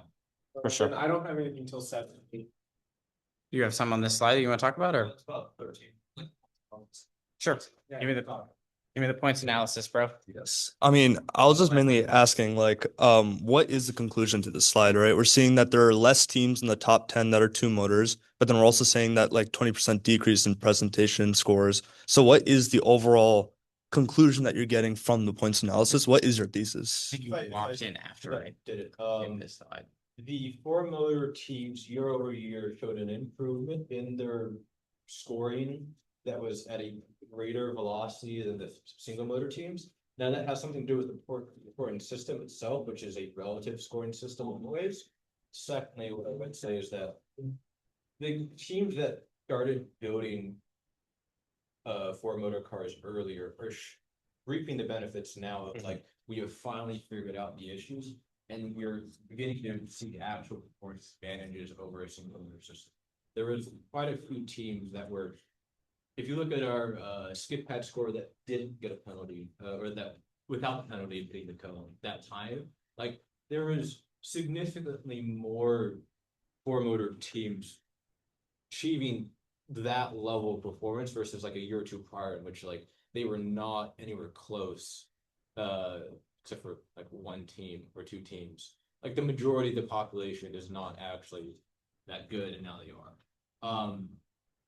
I would say that the conclusion of it is that you would expect at some point a single motor team to only be going for a maximum efficiency score of 100. That's like the only thing you're realistically competing for at some point in the future. When that is, I don't know. I'm not going to make that call because there's too many variables, but at some point you are going to be worse and you have to get lucky to place one. Yeah, okay. I mean, that makes sense. Like, I guess, can you go to the next slide real quick as well? Yeah. Well, I also wanted to say before that, another point that I got from it was, and I know we didn't review previous data even further, but there isn't that many, and there hasn't been that many two-motor cars. Yeah. Like, they're just in the history of the competition, the data is quite low, and even the data in like globally, the data is quite low. So if you're taking a chance, you can, I just to highlight that. We're engineers trying to make database approaches, and to some degree, if you have no data, what do you do? Mhm. Yeah.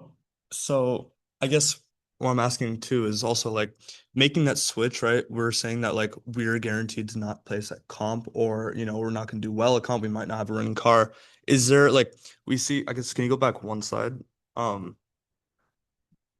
I think it was like University of Wisconsin, right? They switched 2017. So like how well did they perform and how long did it take them to start being a good team in our standards, right? I guess like where. So you're saying you want to follow a team year by year? Yeah, like what is the overall like trajectory that teams are making? How long does it take? Like do we have that analysis or did I miss that? And I add something real quick. You can do it. You can do it. No.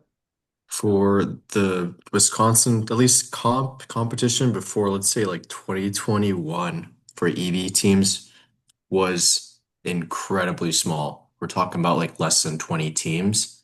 And then whether or not like a team actually ran is like in the single digits, maybe even like one, right? So I would not really look into in terms of team performance as like a valid metric in terms of comparing to today. Yeah. So what I will say, cars though, is Wisconsin, they were a two-motor car in 2024, or 2023. Now they are a four-motor car. They went on to four. Low is also a two-motor car that switched to one motor. And they had custom inverters. Low is doing worse than Wisconsin. So they couldn't. But how long did it take them to do So well? they were for the Wisconsin was for, then they went back. They went from two. Wisconsin was Well, how is it? 4-2-4. Yeah. They're doing 4-2. 4-2-4. I don't know, because we're on the topic of this. Oh, sorry. I'm not, you guys probably know this, but like developing an in-hubs car is pretty difficult, but what's more difficult? Sustaining it. It's very difficult to sustain an in-hubs car. So you need to tie that into your decision. I mean, it's really cool that we're open to exploring a lot of things, like like what everyone else is saying, but like because it's such a massive decision, just like what Will mentioned, like you guys have to think really, really big picture. Because there could be like a really good example. 2 years, maybe 5 years. Probably maybe 5 years. Like let's say you get it done. Why do you choose 5? Like Because it was a big decision for because the 228, right?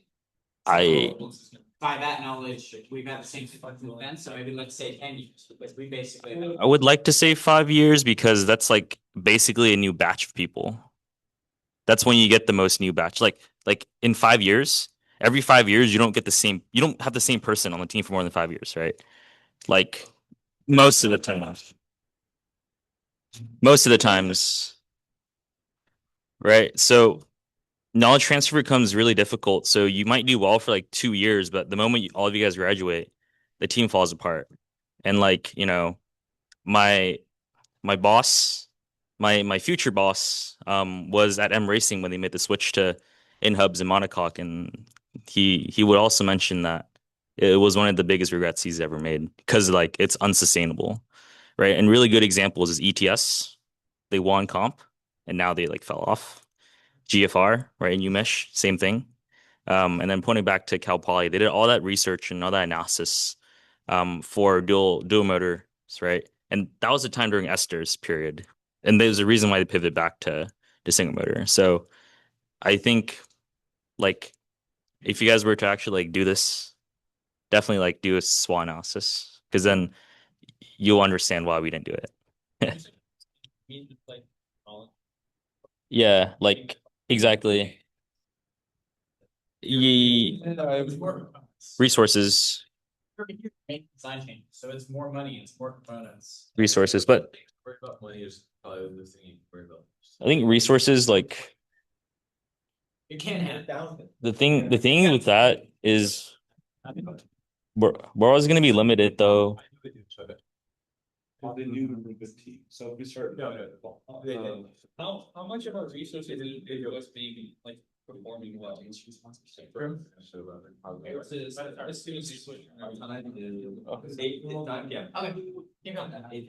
Onto that, yeah. I also spoke to a lot of people. There are a lot of teams that switched to I think most of the cases they were talking about monocoque. A lot of teams switched to monocoque and actually like fell apart. Like the chassis lead and chief of Arlington, they had to back off of monocoque initially because their team was borderline gonna get like shut down by the school.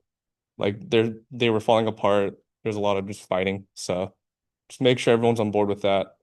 Do you know who's designing what next year? How do you? I would look into who's going to design what because you want to see are people ready. Yeah. I don't want to like every year there's only a handful of people. Like it always comes down to like 20, 30 people who actually build the car. Yeah. You want those people to be very well prepared. A lot of us are going to be gone next year. So just make sure all those people are ready. Like they need to be the level at the current designers, but now they have to build an entirely different system. Yeah, by having this conversation early. By having that conversation, those people should be here. And then my next question is, when are you going to start the design cycle? So post comp, when do you guys start? Because there's teams that start a month after comp, or like, kind of. Yeah, but like for something like this though, it feels like in the standard design cycle, might be really tricky. Yeah. You're gonna run part of the purpose of this discussion openly as early as we we haven't even finished, but that is yeah, 17's not even over. I Yeah. would say it's arguably not finished. Yeah. Not completely. Yeah. Yeah, that is also Halifax. I mean, to go up, Evan, what you say, it's like, is this team a platform for young engineers to learn more, or are you a platform to win? That is, yeah, that's kind of the argument. Like, This is a great distinction. That's a good, because you could just like, someone said like make 17B then do it in hubs, but by that point you're just going Like, it's not us. If you want to win, then you can make the argument just make 17B, C, D, yeah, just the same thing. We do 10 kilowatt time. At least from that's what he was. So no. That's no tangents. I'm not wrong. Come on, man. I do want to add one thing here after. Let Malik talk. Let my boy speak. At least if from hearing at least the general turn of this conversation, it seems like there's definitely going to be some sort of knowledge drain coming from this year to next year, right? And then Yeah. the main concern right now is that the continuation of running hubs, let's say even with like, let's say Kyle stays on the team for like one more year, right? And then next year he's gone, right? And then there's that trend where it's like we keep losing knowledge, right? And we sort of seem like that, like the whole team skill is like sort of stepping down in that regard, right? If you know that is going to be the case, what are you guys doing right now to sort of mitigate that knowledge drain? Like what documentation and what like what problems do you see right now that you think you can address so that this does not happen? I would like to say with that, the knowledge drain, if the knowledge drain is inevitable and people are already starting with fresh eyes and don't know, does system change actually make that big of a difference? Does our, as Sean was saying earlier, just like, does our presentations, which some of them are good and some of them are not good, actually help new newcomers that much into integrating with the team, or is it equivalent? If the presentations are bad, right? So it's like, it's a. Well, even with a good presentation. Yeah. Even Like, yeah. Is it made available or do they know about it? It's almost, it's an organization level problem. That's almost unmarried to the system change. Yes. Since we're talking about like performance at comp, I think it's another valuable thing, like, because we're talking about the knowledge drain. What about like the driver experience drain? Like, is there a points analysis that exists, like, to say if both our drivers are not Milos? Like, if we had two Willow driving the car, are his times competitive enough to get us? Or two Kaolas? We're doing, yeah.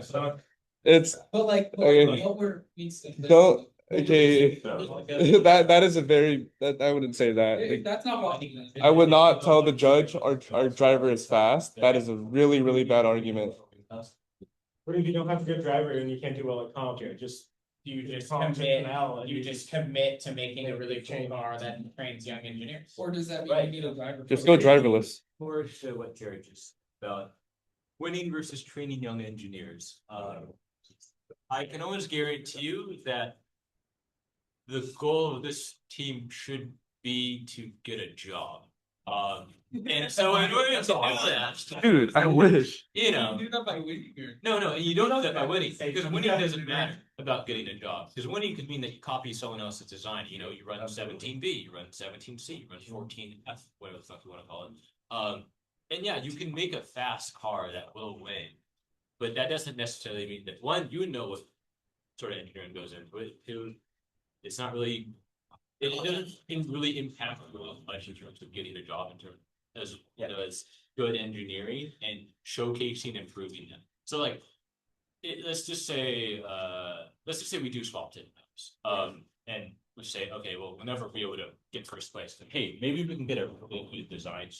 That's probably more important in terms of getting a job than getting first, because hey, I actually know how a car is built.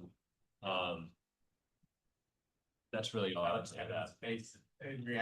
I mean, in design, they don't really like poke you on that though. It's all like first principle questions. It's like stuff that's not related to your system, or like stuff you didn't design. So like, like doing well at comp means you also have to at least place top 10 in design. So like, kind of like it gets really tricky. Like I'm saying, this is like it's really tricky to do analysis. Don't worry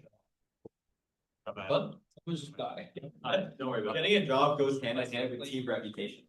Yeah, if we tarnish our reputations, and that might go into that, but I perfectly see what you're saying. I perfectly see what you're saying too. Okay. Okay. Let's move on. Anyone else? Any other slides? It's a good conversation. Anything on 15? Keep on going. We gotta get. 17? Yay. Yay. Wait. No. Hey, you want a continuous output of 75 to 80 kilowatts? Well, isn't that rules? He means peak. No, it's not. Peak. How long are you actually pushing 80? It's peak because at the dyno we Is never it push. peak? It's peak. We never push that much. Wait, but rules, peak output we're allowed to have is 80. So why do you need a continuous output of 80? There's a difference. I mean, technically you could you not? You'll run out of energy. We could size the motors to have 200 kilowatts peak output. Run out of energy. We could. Yeah. It's based on battery by this argument, but the idea is there. Well, but this is your motor selection slide, and you say you want a continuous output of almost 80 kilowatts. You don't. I also talk about battery temperature though, but I can understand. I do. It says battery peak temperature rules. Oh, so that doesn't. I could change that, and I can agree with your point. I can change it to say based on battery. You just change continuous to peak. That's fact. No, but we never even get close to the peak. That's my point. I mean, like a motor can say it has a high peak, but that's not the usable portion of the motor. But if I have a turbocharged, like Supra, like 2JZ, and it makes like 2,000 horsepower, but it's only like at 7,000 RPM, that's not like a functionally usable race car. But like, I want that power under the curve. Yeah. It's a very good point, but your motor curve isn't this. Every motor is a fairly similar curve. Your peak output, will happen at higher RPMs, but like have a decent gear ratio. right? That's something that you can control, and I think capable of 75 or capable of 80 plus kilowatt output is a better way to phrase this as a requirement or a reasoning. Yeah. Because later on you also talked about the AMKs like not having or not being 80 kilowatt capable or something along those lines. Continuously, which they're not. Yeah, but it's 60 kilowatts continuous, which is more than enough. 45, I think. No, it's not. That's 3. They're 15 apiece. It's 49. I'm gonna ask you the first question. What is your definition of continuous? It's 15 apiece. That's a great question. Because That's what the manufacturers like. That's just the term that most manufacturers use for motors. let's say Um, we're calling off of, I think it's the Emirates. Well, what I was gonna say about that before you go is that like we're in between that. So like the MRAX, we went to the dyno. The 228 is not peak nor continuous. It's somewhere in between, and so we have to that was the point I verbally said but didn't put in the slides of presentation because it's really so fresh because we just looked at the dyno and I just realized how important this is. These numbers are a little bit like, dude. Yeah, they're a little wishy-washy. We really the emphasis should be on empirical testing that actually gives us the output that we want. When, actually, I think, dyno, are we certain that it is actually the sensor off the dyno is active in this station? I mean, it's a year-old Mustang, but it's basically a brand new Mustang dyno. Yeah, but like you're, remember all the issues you have with We're gonna give them like 2 minutes on this. If you like divert, if you like if you like put in actual peak torque into the data, you actually get you get an efficiency that makes sense. Okay. So like it's accurate. Logical. Yes. Yes. The only reason why I asked is because like, what if this thing's not accurate between like 0 and 40 horsepower? Because it's like such a slow end of Actually, scale. like scale everything down to what using the Mustang aerodynamic, you get like 90% efficiency. That's not bad. Okay. So it makes sense. Okay. Anyways, it's that side tangent. And back to the continuous. The MRAX, I believe, has the wording of peak is for a few seconds, which is a super generic. It's not a measured amount of time. It's like what 3 5 seconds is what I thought it is. 3 seconds. So like.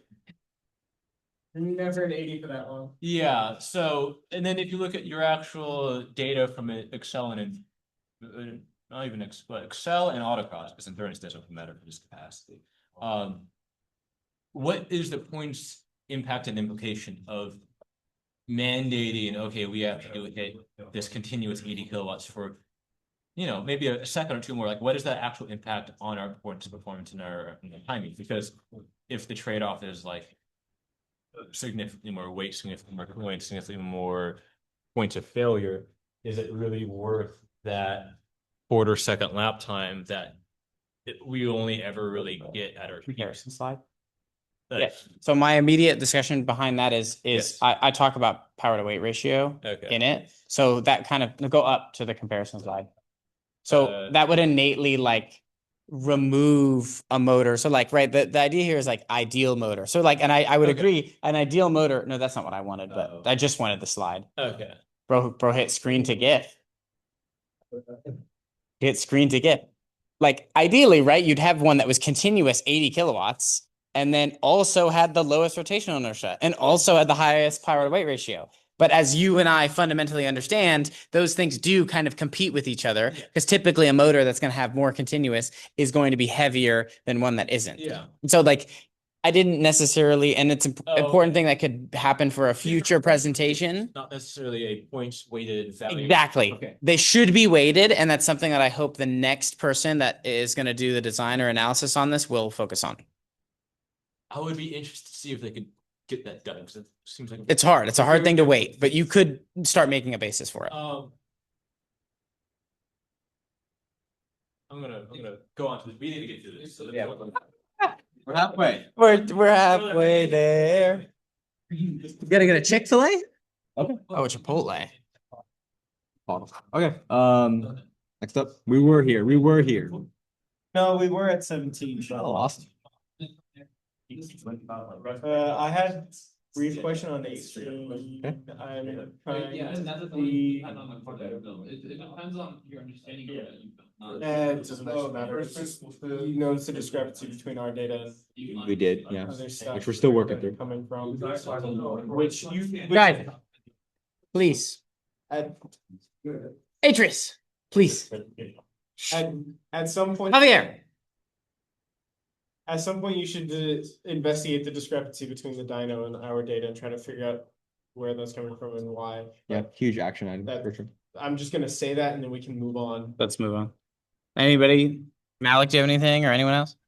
I'm not sure if this was already answered in your discussion, but it seems to me like I think the general consensus is like the only time you're gonna be at 80 kilowatts or like power limit is basically when you're on the straight in like autocross or endurance. So I think just to sort of reiterate what you said or maybe rephrase it, it's like I think it's just whatever our continuous power band or like RPM is at, we should just try and make sure to find a motor that is like gonna sit at that whatever like Motec histogram says like is our average like power or like motor RPM. We should just find whatever's most efficient. Yeah. And thank you for the histogram. I remember from the DDR. This is a shout out, but I used your histogram in my FD DDR. So thank you, bro. Yep. Kind of a broader note, but this slide is a good slide to bring it up. Have you heard of drivetrain innovations? The company? Yes. Absolutely not, because it's not on the presentation. They have a very nice set of motors and inverters. Inverters is wishy-washy on if you need them, but they are an off-the-shelf SIC controller, and the motors are very nice. The motors are 15 kilowatts continuous, which is 60 continuous total, and peak, I think somewhere similar. But the motors, for the large part, are very similar to the AMKs. Tiny bit bigger, tiny bit better in a lot of ways. They were like designed around Formula Student, so very worth looking into. I can drop a link somewhere. Please drop a link. Where would you like said link? It's okay. In the reference slides or just DM it to me? If they weren't a company, that'd be a huge insult. Have you I heard of think innovation? another option, if you guys are looking for like a semi DIY route, is I know Fisher, what they do is they work with teams. Like you give them like they have their motor, and then I think you give them like a rotor drawing, and then they'll make that rotor for you. So it's like a semi-custom option. If you're interested in looking in that, I think they list out their whole like process, and they also sort of give guidance and they give feedback on the design. So if you at some point want to start venturing towards like custom motors, that's an option. I don't think it's something to pursue exactly for the first motor. Yeah. Or for a little first out of hub's stretch, car. but I get it. But you should at least put it there so a designer in 3 years from now will Thinks about it. pick it up. But yeah. 100%. I'm gonna speak forward directly on in hubs and the AMKs.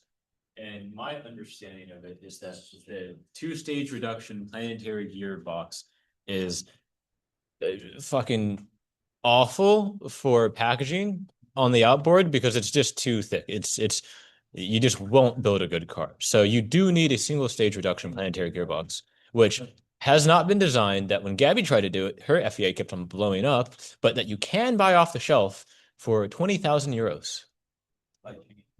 What's that about? It's like 24 to 26, depends on the exchange rate. It's awful. Anyways, if you are worried about, I guess, not building a good gearbox, you could always buy your way out of that problem.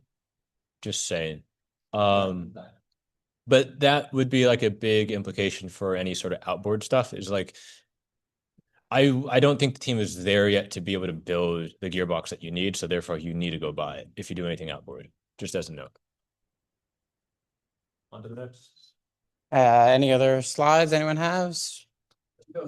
22. Anyone before 22? Yeah, the price being one on AMKs is dumb. But Yeah. we already had this argument. Or I wish Henson was here to defend this, like, look at it and look at the slide at all. I'll do my best though. My thing is see the CM200 was, this is only the second year we're using CM200. Before that it was the PM100 for, I believe, quite a while. Isn't the PM100 also cascading motion? Yeah, but it's still a different motor control. Okay, sure. Like That's what I meant when I said we've been using it for a long time. I understand, but I'm saying it's the same company. Sure. That was the point I was trying to make. But we're talking about motors. This is like for a whole discussion on motors.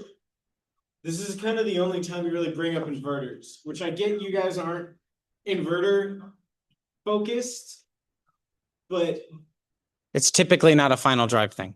true. And this does say final drive in the title. But if like you can't talk about It says final drive. the number of motors you have without also talking about how you're going to control those motors. I agree. So I mean, I'm also the It's a FD perspective on inverters is the idea of it. Yes, it's just when you sit down and have this conversation again, you need someone there who understands. But even beyond that, 4 inverters is more complex than 2 inverters, is more like from a basic standpoint, right? I agree. Like, so there's packaging and Yeah.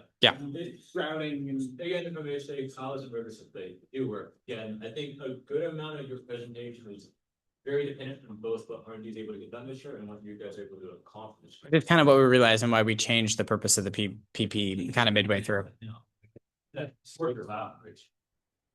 But let's just assume that Cal stuff, right? It's like, I Yeah. think you're pretty much Sure. on these. I can agree with that. Any other slides?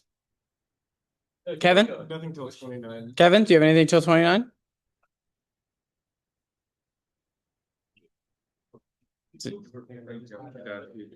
You're playing Geometry Dash? I was not. You're playing Geometry Dash?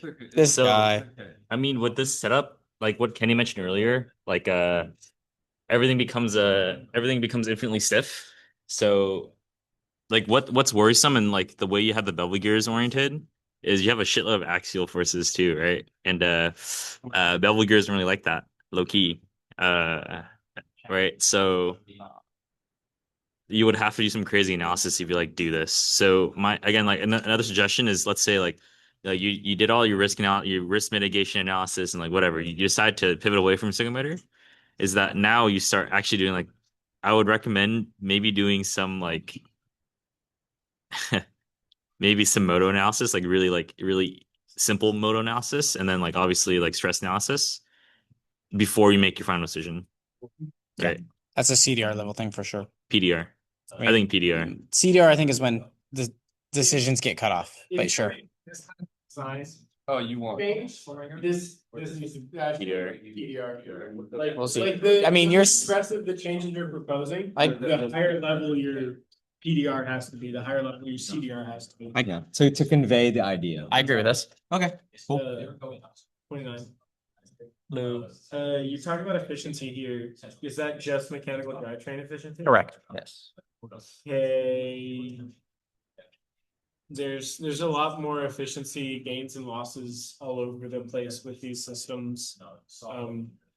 Like more motors is kind of sort of more efficient, but also like I mean, long routing for HV cables is potentially less efficient. if you have 4 inverters, each inverter is getting a quarter of your power of your current. So your I squared R losses, you could make that thing 4 times as long, and you're True. still I squared R is a big one. yeah. Could you talk about the go color? back to- No. Does it happen a couple times? Yeah, one. Dude, I don't know why it's always funny. so glitchy. Yeah. I'll solve it. I'll solve Okay. it. Okay. I just have a quick comment. It was supposed to be on slide 27, but I'll just mention it now. I think coming to PDR, I think your like summer homework should just be like revive like the VD portion of the team and like make like some basic sim for like, because we always keep talking about this like, oh, more outboard Oh, lap math sim, is lap like sim. maybe not the lap sim, or just some portion of that basically characterizes how much like unsprung versus sprung mass affects like lap times or like vehicle performance because it keeps getting thrown around. But we never really fully quantified this. This is like something that we say we're gonna do, but we never do. I understand. I agree. Say about VD. A quarter car model, you know? You feel me? Bicycle. More so. Doesn't take into account. Okay, understood. Anything else? The VD stuff. You don't have a sub team that is VD. Yeah. Right now. You have ATM. You that you're incapable of fully understanding a reason to stay or to swap because you're lacking any necessary tools. Yeah. To actually quantifiably push you direct. Yeah. Correct. It's to some extent it's all based on bias. For sure. So I would Kind of a vibes conversation. yeah, I would argue that more important than usability of any of these is really if you even want to consider actually making the switches to put in place a spec BD team before next season, because I'll let you know from the perspective of a league who had to restart your sub team. Bro, like we were not doing the work until fucking January. The whole fall semester, minus one time now when I broke in the battery room, was basically just trying to restart what was even going on. Yeah, who knows? So We got locked out of the battery room. That was crazy. yeah, that was dude. I can't believe we actually took that off. About 2 hours. Anyway, We're talking about breaking into places. Next slide. Next slide. Who? Yeah. 30? Yeah, slide 30. We hit 28. Bruh. 9:15. It's 9:15. We're 2 hours 15 minutes in. I- Oh no, we're 2 hours in. We're just It's gonna not that take a bad. moment and say quad inboard is fucking dumb. If you do that shit, Bro, you're this is no. It's spit it, bro, spit it. Sawyer? Sawyer? Wait, Sawyer? Were you calling my name? most accurate thing on a decision matrix ever. Half the score of anything else. Sawyer? So what you dare fucking do quad Sawyer, spit it. Spit it. Start spitting. Wait, what was that? Sorry, I can barely hear you. Give me a second. Let me put some AirPods on. He quad inboards, I'm gonna personally kill your family. mostly Wait. Okay, okay, Yeah. I can hear you now. Yeah, front inboard. Sawyer, front Yes. inboard. Front inboards? What about it? Don't run it. Don't, dude. Well, obviously It won't not. work. The point That's is, the not point work. is putting it in No, there. you what I was can talking do about. chassis just like a square, like a rectangle all the way forward. There is, yeah. Package two What team is motors. that? Hold on, twins. Hold on, twins. You're adding so much chassis weight. Hold on, twin. Hold up, twin. Bro, scrolling. We're in. Wait, just real quick. Real quick. Where are we at? Family I have to kill? Wait. Inboard motors. No. Oh no. Chill. Chill. Where's the inboard one? It's they also did a decision matrix and proved that inboard it kind of sucks. It was the very first one. Where was it? Right here. 4 inboard motors. Yeah, look at which space that takes up inside the chassis in the top down. Just saying. It's awesome. Just saying. Don't You don't do it. don't do it. Here's what I'm gonna say. The issue is with the front upboard is awful enough for your song. Yeah. True. And then very shortly. And then on top of it, you have They did get very the much points. space. No, it didn't. 2020 and 23. Oh, I see. No. Yeah. No, they wouldn't. The judges would also kill your family. What's awesome is Okay, they let's move rank. forward. All right. We're talking a little too aggressive. What do you want? 30? 32. 32. Where's a yapper? Yeah, a little bit.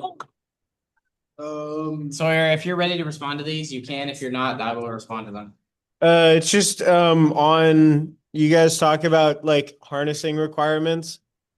We already run sensors to the wheels. It's not that bad.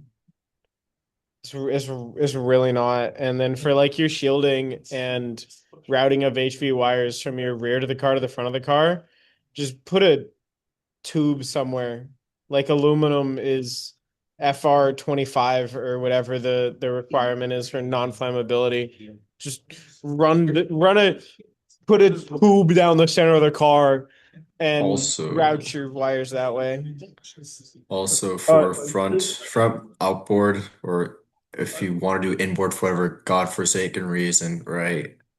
I think with at least with Kyle's development on custom inverters, right, you could probably downsize it to have like and possibly reasonably packaged front inverters. So you get shorter HV wires or the three-phase HV wires, and that significantly helps with EMI. I know This my is T did true, that. but then you're running DC current along that whole distance, which is a lot of loss. That do be true. That do be true. I think the efficiency gains is probably worth having to ground a steel tube. Four? Jesus Christ. You have a battery pack. ETS. So will be next. ETS. Next slide. Anyone? Oh, no. Anyone? Next slide. Yeah, next slide. Do you really? We kind of been over this one. Do you really want to? I don't think it's that important. Anything else? 37. Do you have anything, Malik?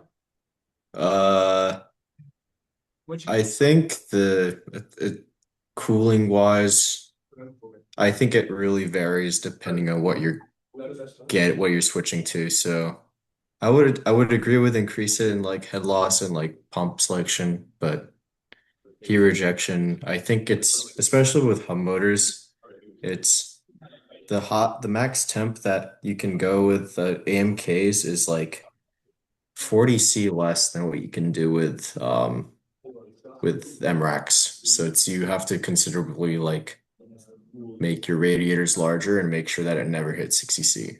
Understood.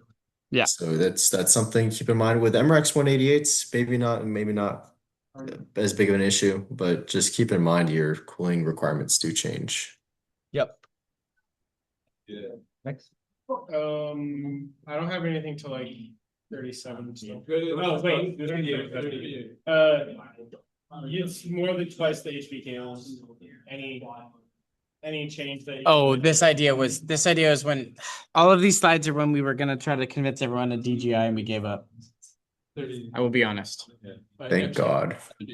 38. Have everyone on the team read the same like chassis engineering or something. There's a lot more. Even if you do it, So this is kind of actually like a question that I'm kind of curious about.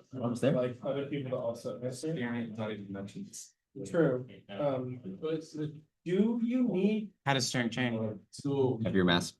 If you have no, because the idea of this was DGI, so there's no front hubs. A lot of them fail that. Yeah. There are teams that fucked up steering columns. Yeah. Like, they applied a little bit of asymmetric factor force, like kind of torque factor, and their steering system high different broke.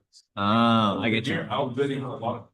Well, we have asymmetry, produce a steering force reaction. Yeah. And it could be in the 30, 40, 50 foot pound. There is teams that reached out to me where their steering column binded and broke. It's like they went to comp past MPEX or ETA, like all that stuff. Yeah. And then that it broke. Yeah. Yeah. I comment on this slide. What's up? I have a question for actually you two. Do you need this if you have four motors? No, you not. Well, depends because some of these So four motors and don't worry about bias. Before you don't. So like electrically adjust your bias. You can do electrically adjust. Edith. But you don't. That doesn't have anything to do with this. Yeah, well they mention it and they have it up there and like just fucking don't. I think it's a picture of Just dual. Dylan. Yeah, but Dylan. They didn't present just the two. Oh, okay, but another thing is, so you guys had a lot of, or some of your designs are like the motors are in the car and they're moving outward. You need more cooling room because we. That was a consideration. Side pod. Side pod. Stressing thermals would be good. Yeah. Space and volume. Well, A lot from brakes, a lot. Brakes. A lot. It's a significant consideration. We have to wait. I can't be that. No, it depends on how you design your motors. Have motors with really high operating temperature. Like Carlos. Yeah. There you go. You Yeah. can just do like RNG. Perfect. You ready to break? No, it's because their motor and their brakes will be right next to Okay, each other. next, anyone other slides? Go to 39. 39. Okay, I'll speak to this very quick. Torque Factory. Does this go to LinkedIn? It goes to his LinkedIn, of course. This is what I'll say about the Torque Factory, that is currently made. Torque Factory won't work. I agree. That is as far as I would say that it works, that it Compiles, yes. Well, not that so far as the best part, so you know I'm right. Well, the diff gang. I know prevent it working properly. Yeah, just zero. Everything else has not been tested, and on top of that, the Torque Factory model that it's based on, James, I'm pretty sure I'm gonna quote him directly here. He said, don't use my model to build a Torque Factory. Just use it myself. So from ground up. Yeah, this is ground up, but very simple. His shit was like massively complicated. Don't do that. Sounds good. With region, you can do some funny stuff where theoretically you could prevent ABS. Yeah. You could. The rule about your maximum torque, like can't exceed driver requested torque, that is the whole formula. Guys, we're still kind of trying to have a discussion. If you're gonna have side conversations, try to keep it on the quieter side. Speaking, driver requested torque is an undefined term in the rules, and therefore you can request whatever torque. There you go. Other than that, load sensor based slip detection. Load sensor based slip detection. It is. Shit's crazy, man. I love to see that. I don't know how you're gonna, there's a lot of noise, I'm pretty sure in that sense. It's possible. Yeah. I agree. Emit. Did you guys use it? I do correctly on the car. Okay, Okay, cool. We will plan to, but currently that's Mike Muslim actually adding on to that. Yeah. What sensors and what data do you guys need for torque vectoring to work? It feels like currently a lot of integration kind of not, they're basically beaten. As I said in the in this section of the PP, this is the funny enough, out of all the hurdles we've already talked about, this is the biggest hurdle. Yeah. So it's like this is a hurdle that goes even like beyond all the ones that I think we have like control over. We don't currently possess the capability. So this is big caveat on R&D. To do what you want to do with the shop. Fair. We are trying to build a sensor this year that will solve our IMU problem, because IMU for that part, we're trying to build a sensor that will. For torque vector, you need steering angle sensor. Steering angle. Load cells, you don't actually need. No, you not should do necessarily. Velocity. Yeah. Then you just want your IMU, which is your all rates in yourself. Yeah. You should find it there. Yeah. Right. Okay. Huge If hurdle. you have to run a motor, it's not assuming planetary, then you're chilling. If you are using wheel speed sensors, good fucking luck. It won't work. It's just awful. So yeah, like you would need a slight sensor overhaul, but depending on what decisions you choose, like if you're directly geared, no chain, you're chilling. Because then you can just do your production. Let's Kevin do. Perfect. Oh, Anything else you want to say? Yeah. You're good. Oh yeah, and the knowledge does not currently exist to do any of this properly. Because Yeah. again, we Huge. don't have it here. Where the fuck is your reading people? Unfortunately, that's going to hurt you guys more than anything. What do you want to say, Emmett? Back to 30, I guess for the PDR, I would like to see an FPD, because I asked, like, everyone in R&D, feel like anyone on sus and powertrain should be able to hand it down, but the mechanical side, they gotta be on the same wavelength, like they should have those relatively similar knowledge. A lot of people underestimate having tractive force in the front. Like you have a gear reducer too, so you have a lot of force, like a lot more than we designed. Yeah, but you have a torque. Currently, I think our system would actually break. Yeah, so if you slap on hubs right now, you would break. I think so. No, steering would bind up brake. I did the math in my head, it's like, if there's 5 Nm torque difference, we're gonna start yielding the steering column. So really. He wrote it down, but I agree. Yeah, again, this was specifically because we were still thinking about DGI being the purpose of the PP. But yeah, but I agree that like if you go quad, something that hasn't been discussed or talked about and might even happen on the R&D car. Yeah. No, that's. Yeah, When it's back, let's bring it up, but. It never happened. Yeah, I can agree. Alright, awesome. Anything else? Just have that. Any other slides? Ever? I have one comment. Let's hear. I want to talk about the business side, just everything on it. But before he does that, Before he does that, okay. just like Just preemptively give Will that. There's a lot of knowledge, both currently on the team and in the alumni network, across all of these subsystems. As you're trying, if you decide that you really do want to investigate this heavily more, make sure you are utilizing the people that did or do these things and whatnot. And I don't mean to pick on Atreus, but there are people on who are like in communication with the team who basically are CAN experts. And so if I get for the preliminary review or whatever, it's fine. But find those CAN experts and for every system. I'm don't even come to me for inverters. Go to Kyle or go to Ian Rist. Ian Rist. My God. Oh my God. The GOAT. Not that long ago. Really? No, you're just saying. I think I'm still in contact with Let's Ian. go to the business side. I'm ready. Ian pulls up now. It is. I'll send the business is the last slide, which means we can go. All right. I have one note for slide 43, and that's the last of my questions. Yeah. At least in terms, I remember someone mentioning in terms of not being able to get the equipment because the school doesn't have the labs, right? At least contact sponsors and then ask them, can we borrow your equipment? And we could write a case study or write some kind of review or of how you use the equipment. That's initially how we got our Hyoki sponsorship last year, right? So I would, if you guys, this goes for the whole team in general, right? Use that method. It works pretty well. Especially with the 7-post dyno. Big beat time. Also, we may or may not find a complete solution to give items here. Depends on Kyle's team. Sounds good. Kyle's team. If he's correct, it'll work. 3, 2, 1. Dude, where do I start? Yo, highlight that marketing one, all of it. Yeah, it's your favorite thing. Highlight the whole thing. Nope, the bullet points and everything. Highlight it all. Press backspace on your computer. Can you do it after you get the? All right, there you go. Okay. Because that Now let's talk about that was some dumbest shit I've ever seen in my life. Do you guys know how we got the AMKs? Cool. You know who Matan is? Matan Blum. All right, yeah. So Matan was the treasurer back in the day, and he got AS funding for all 22 grand of those. So if you even think about selling those, you need to talk to him first.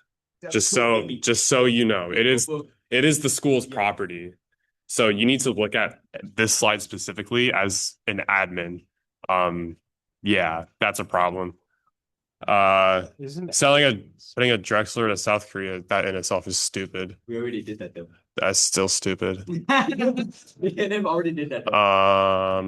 That did happen. It's money. It happened last year. I sent him to classify. It's money. I sent him. But point being that you don't have the funds to buy more in-hub motors. No matter what you sell, you will be negative, and it's not worth it. So we cannot explore them. I mean, you can, and you're.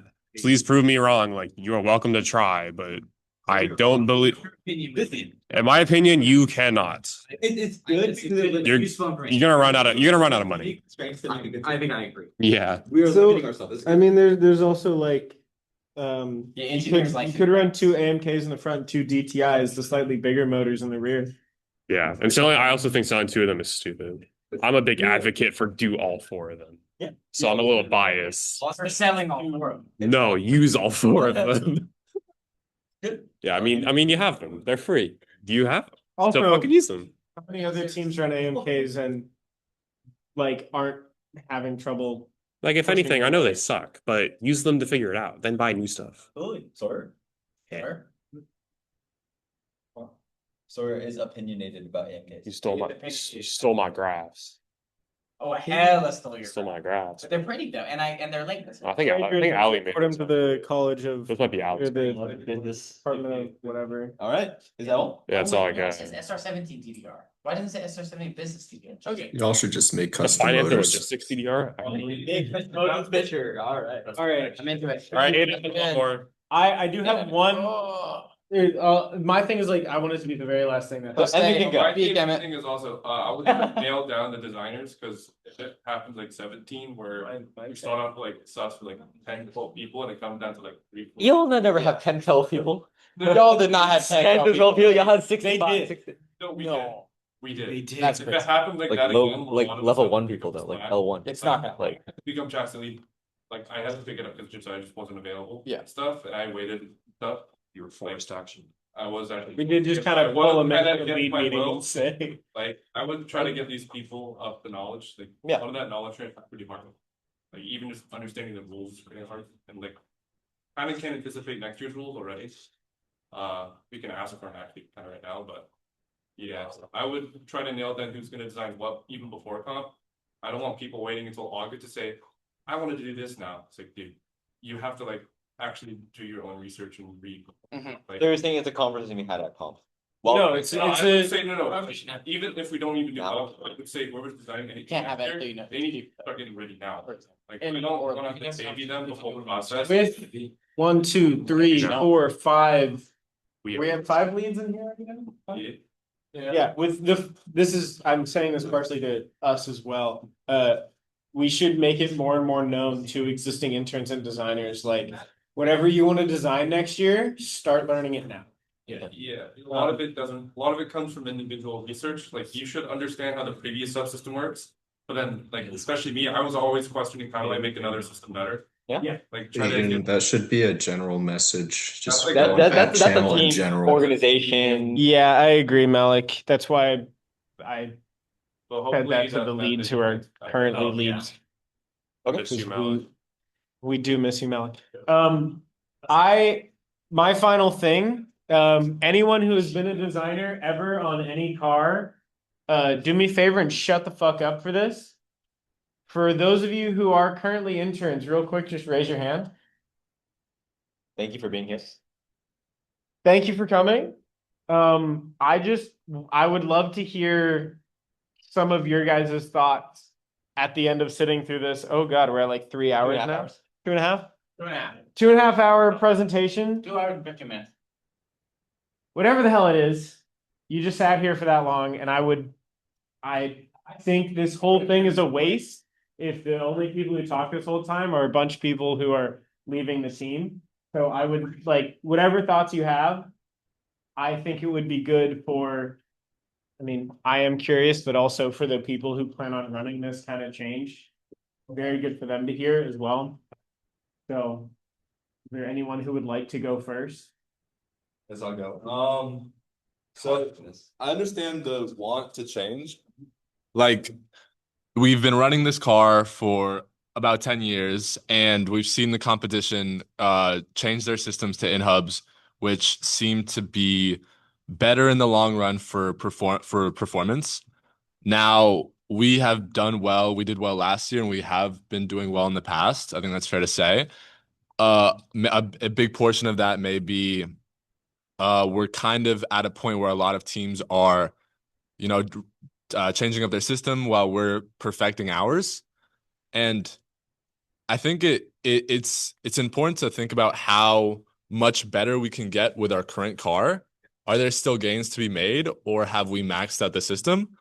And if we have maxed out the system and other teams are just going to get better and better, then maybe it makes sense to pull the trigger. Right. So then you have discussions like But that. but have we also, like, I mean, I can't say because I don't know, but you guys hear, how much better do you think we can get with our current system? I feel like we're asymptoting right now. Like it's kind of, we're kind of. You are right though. That was a big topic. Like, If we stay here, we are going to start being Right. conflict requirements. We're not saying current designers shut the fuck. I guess you're not a designer. He's not a designer. That's the biggest word I've heard out of Emmett, asymptote. No, now we come back. I went to this. Right. Does the asymptote even matter? I feel like if it matters, are you ready to go to next year, build a whole new system, and it'll be ass? Right. Also, there's like Hey, current designers, shut the fuck up. But that is a good point. But is it better to be asked now or be asked in 10 years when everyone's in hub? Is it better to be asked now or be asked in 10 years when in 10 years everyone's in hub systems work really well? Because Can I add a quick point to this? yeah. Are we here to win? Uh-huh. But the longer we delay, the worse. The winning move is to swap. Because Which is the learning too. but the longer we delay, the worse our future outcomes look. I like that. You thought. can both I like learn that. and you can win. That's This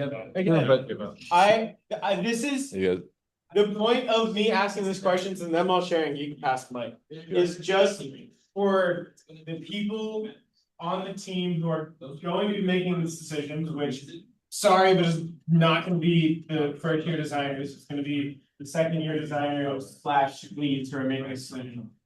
The point is for them to get an idea of where you guys are at, not for the rest of us to like tell them where their thinking is wrong or where their thinking is right or anything like that. I just want you guys to start thinking about, and to any other people who are in the team this year, start thinking about where these people are at right now and where you think they need to be to make whatever changes or not make whatever changes you are thinking of.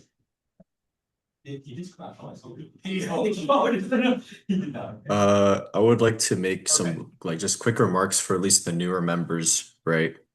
When I was first on the team, right, this was during SR-14, and then that year was the year that we made the first transition to EV, right?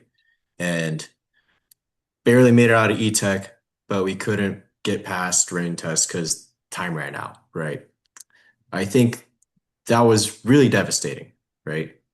But I think from that failure, right, as like a first year member on the team, it was really motivating me to like kick my ass in a year and then make sure that every year following that I was on the team really make it count. So I think for the newer members, right, even if, right, next year, right, or even this year, this comp, right, you, for whatever reason, I hopefully not, right, experience like a really bad failure, right, and you don't do well at comp. I think the lessons learned and the fear that like you got to make this car the best you can. I think you should carry that forward with your future designs, right?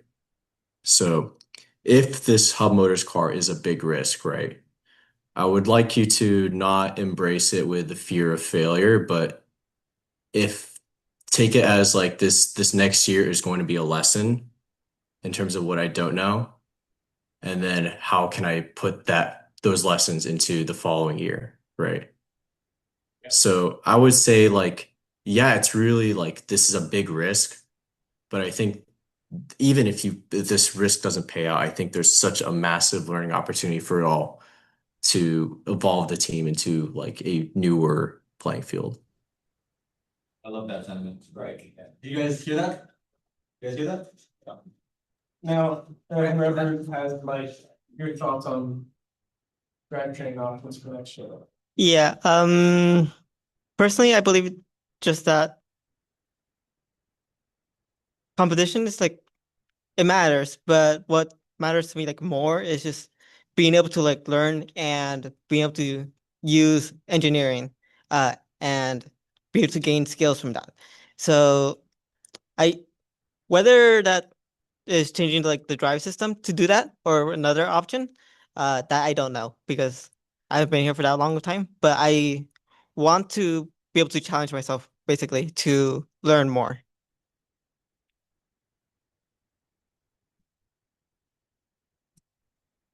I feel like I definitely agree that in order to see if like doing the 4 motors or 3 motors or 2 motors is like the best option, first we would have to look more into the whole like physics of it and like weigh it off based on that.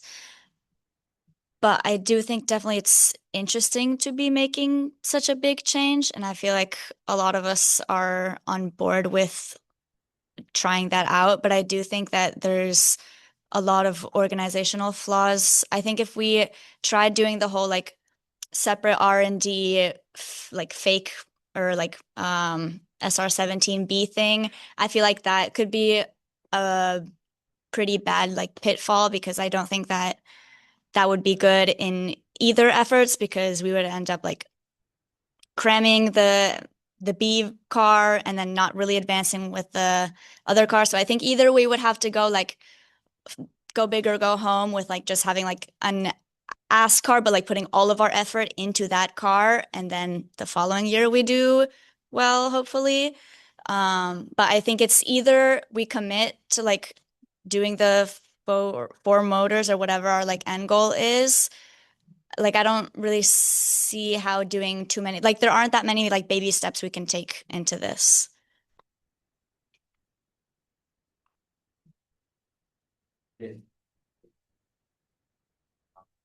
No comment from Jason? Other comments? We need a comment from Jason. A comment from Jason? What do you feel? I think there should be like a more formal like get together with the designers to like I don't know, there's like just a lot of tasks to do and come in terms of like preparing what to expect. I don't know. I just feel like there's a lot of knowledge gap that I have. Like I think me personally, I try a lot to like just to gain knowledge, just like hang out with you guys, like asking a lot of questions, but I still feel so behind in like what to start with or like the problems that I'm gonna face for next season.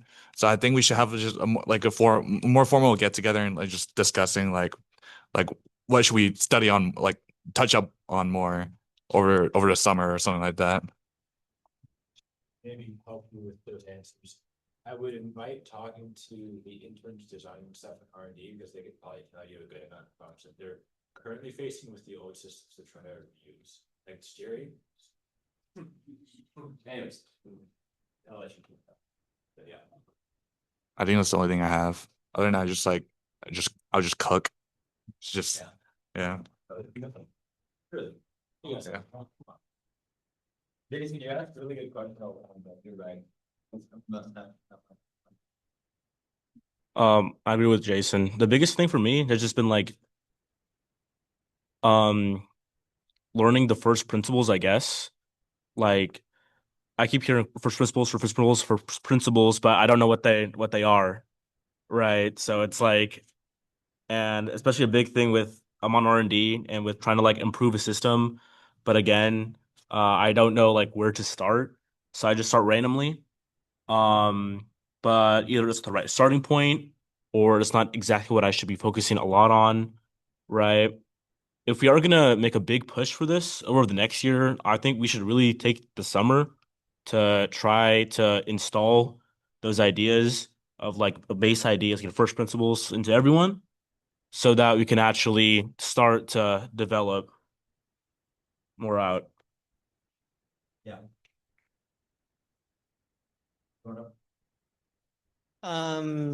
I second that of what these two have said.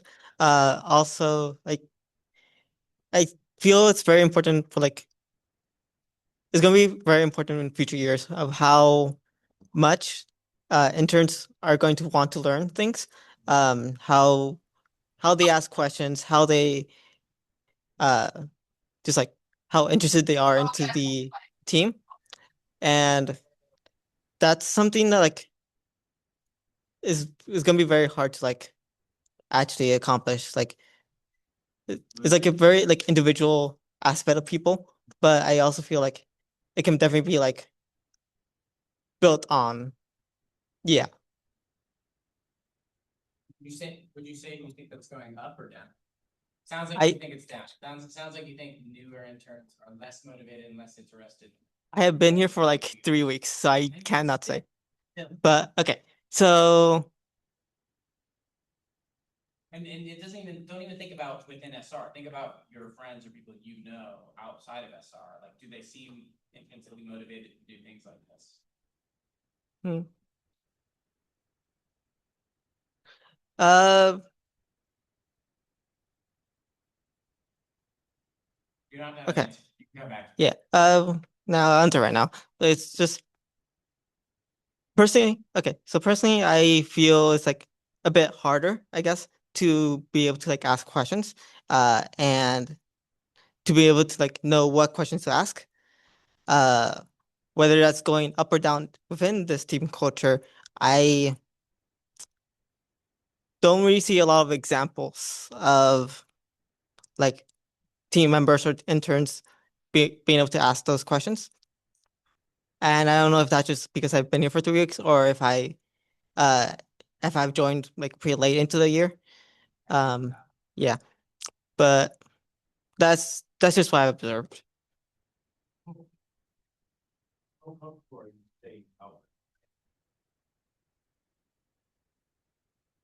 Uh, How often do you say that? I would say 50-50. Like I've when it comes to like something that I don't actually really know, like and it's something I really want to learn about more, I do say I don't know and what can I learn about this. Uh, however, I do just on an individual level, I do feel like I should be able to like ask more questions. Oh, I just wanted to say, I also think we should just go jump straight to four motors from single motor. Yeah, full acid. Although, like I agree, like if we're going to do this, we have to either full commit because I do think like doing the like little like 2 motor, 3 motor, like it's a lot of effort and I don't think it like really pays off in the end. So I don't know. I also like don't know enough, but like this is yeah. But on the other hand, I do think if we're going to full asset and commit to just potentially the like first year the car is just like ass and then second year is when we like get our revenge. Um we I think we really need a like 2 year plan that's like actually solid and like pretty well thought out because otherwise I think we could fall into like a 1 year is ass, 2 years is ass, like, and then just we never recuperate. Because once we like make the switch, I don't know how effective we would be if we would like fall back on previous years. I feel like by that point we would be too behind. And so I think like future planning, I think everyone is already doing this, and I think this is something that everyone's aware of. But yeah. That it? Guys, on this topic of like the members, someone who's had to learn that how important fundamentals are recently. And literally, so like I think another thing that is worth highlighting is we have a lot of documentation on how you design something. And like what is it that you're designing? Like I think a lot of the community you want to build some cool shit. Yeah. And on like the onboarding session we have to interns, we highlight, oh, your team does this cool shit, team does that cool shit. But the sub team that we've neglected to mention, if you want to call it sub team, is like project manager, like whoever's gonna be managing exactly siphoning interns in needs to highlight. You're gonna go to cool shit, but it's gonna be using these like your cool shit is cool. So you're gonna use these principles that everything comes from these physics. Yeah. So like We need an SR lecture. Where you're We need an SR lecture. that I don't think you need more emphasis on that on hard first so that they come in with those things in mind rather than just I want to build cool shit for the sake of building cool shit. Yeah. And what I want to add on to that real quick is that is when you that's what happens when you prioritize learning. True. That's what happens. I also want to like I think it's important to what the team will look like for next year because I know a lot of senior designers are gonna leave, and even if we stay with the car that we have, the design that we have for next year, will we be a competitive team with the team that we have for next year? And if not, like would that like help us make the change to in-hubs? You're losing your best driver. Right. Unless you just think, bro, staying. I think unless You don't know. We don't know. But I think But that is doesn't matter. No, what- Driver should not matter. What Dylan is more saying is, can you get a competitive car to comp regardless of the drivetrain team? That's what he's asking. Yes. You know, Which that's up to not me to decide.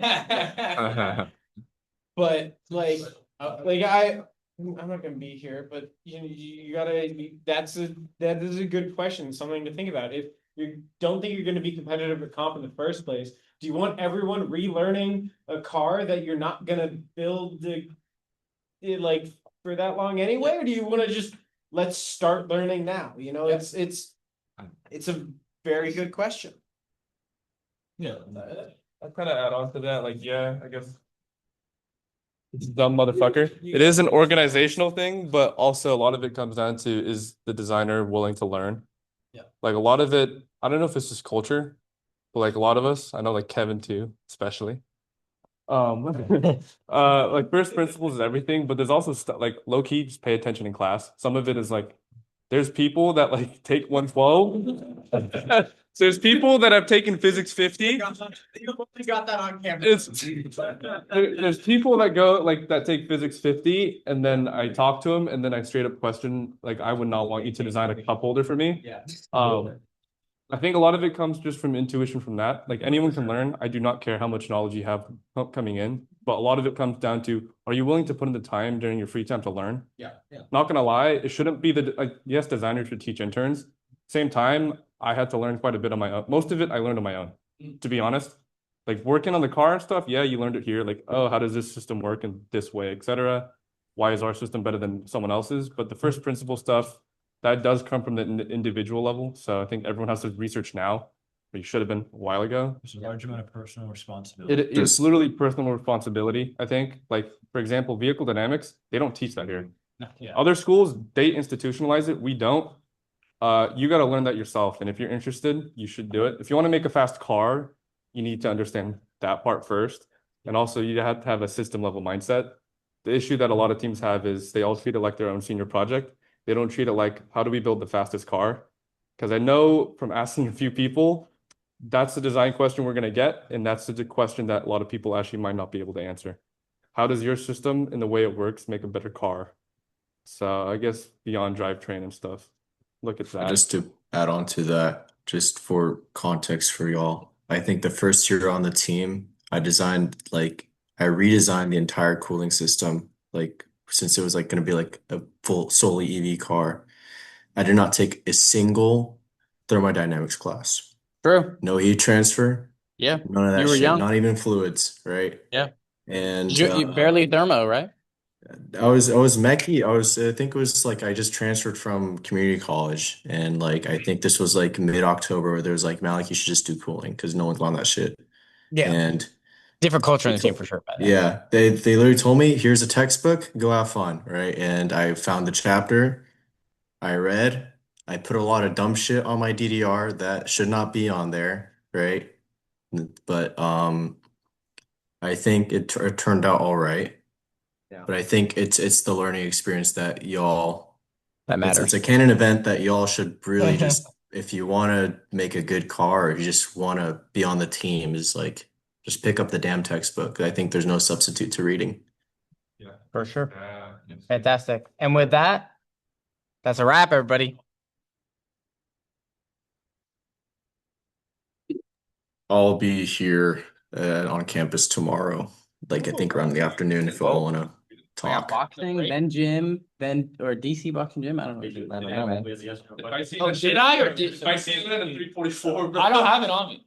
Bro, what? I don't have it. What? Sawyer specifically got it for you. What? I thought it was someone. I didn't grab it. I just leave. Yeah, leave. Yeah, just leave.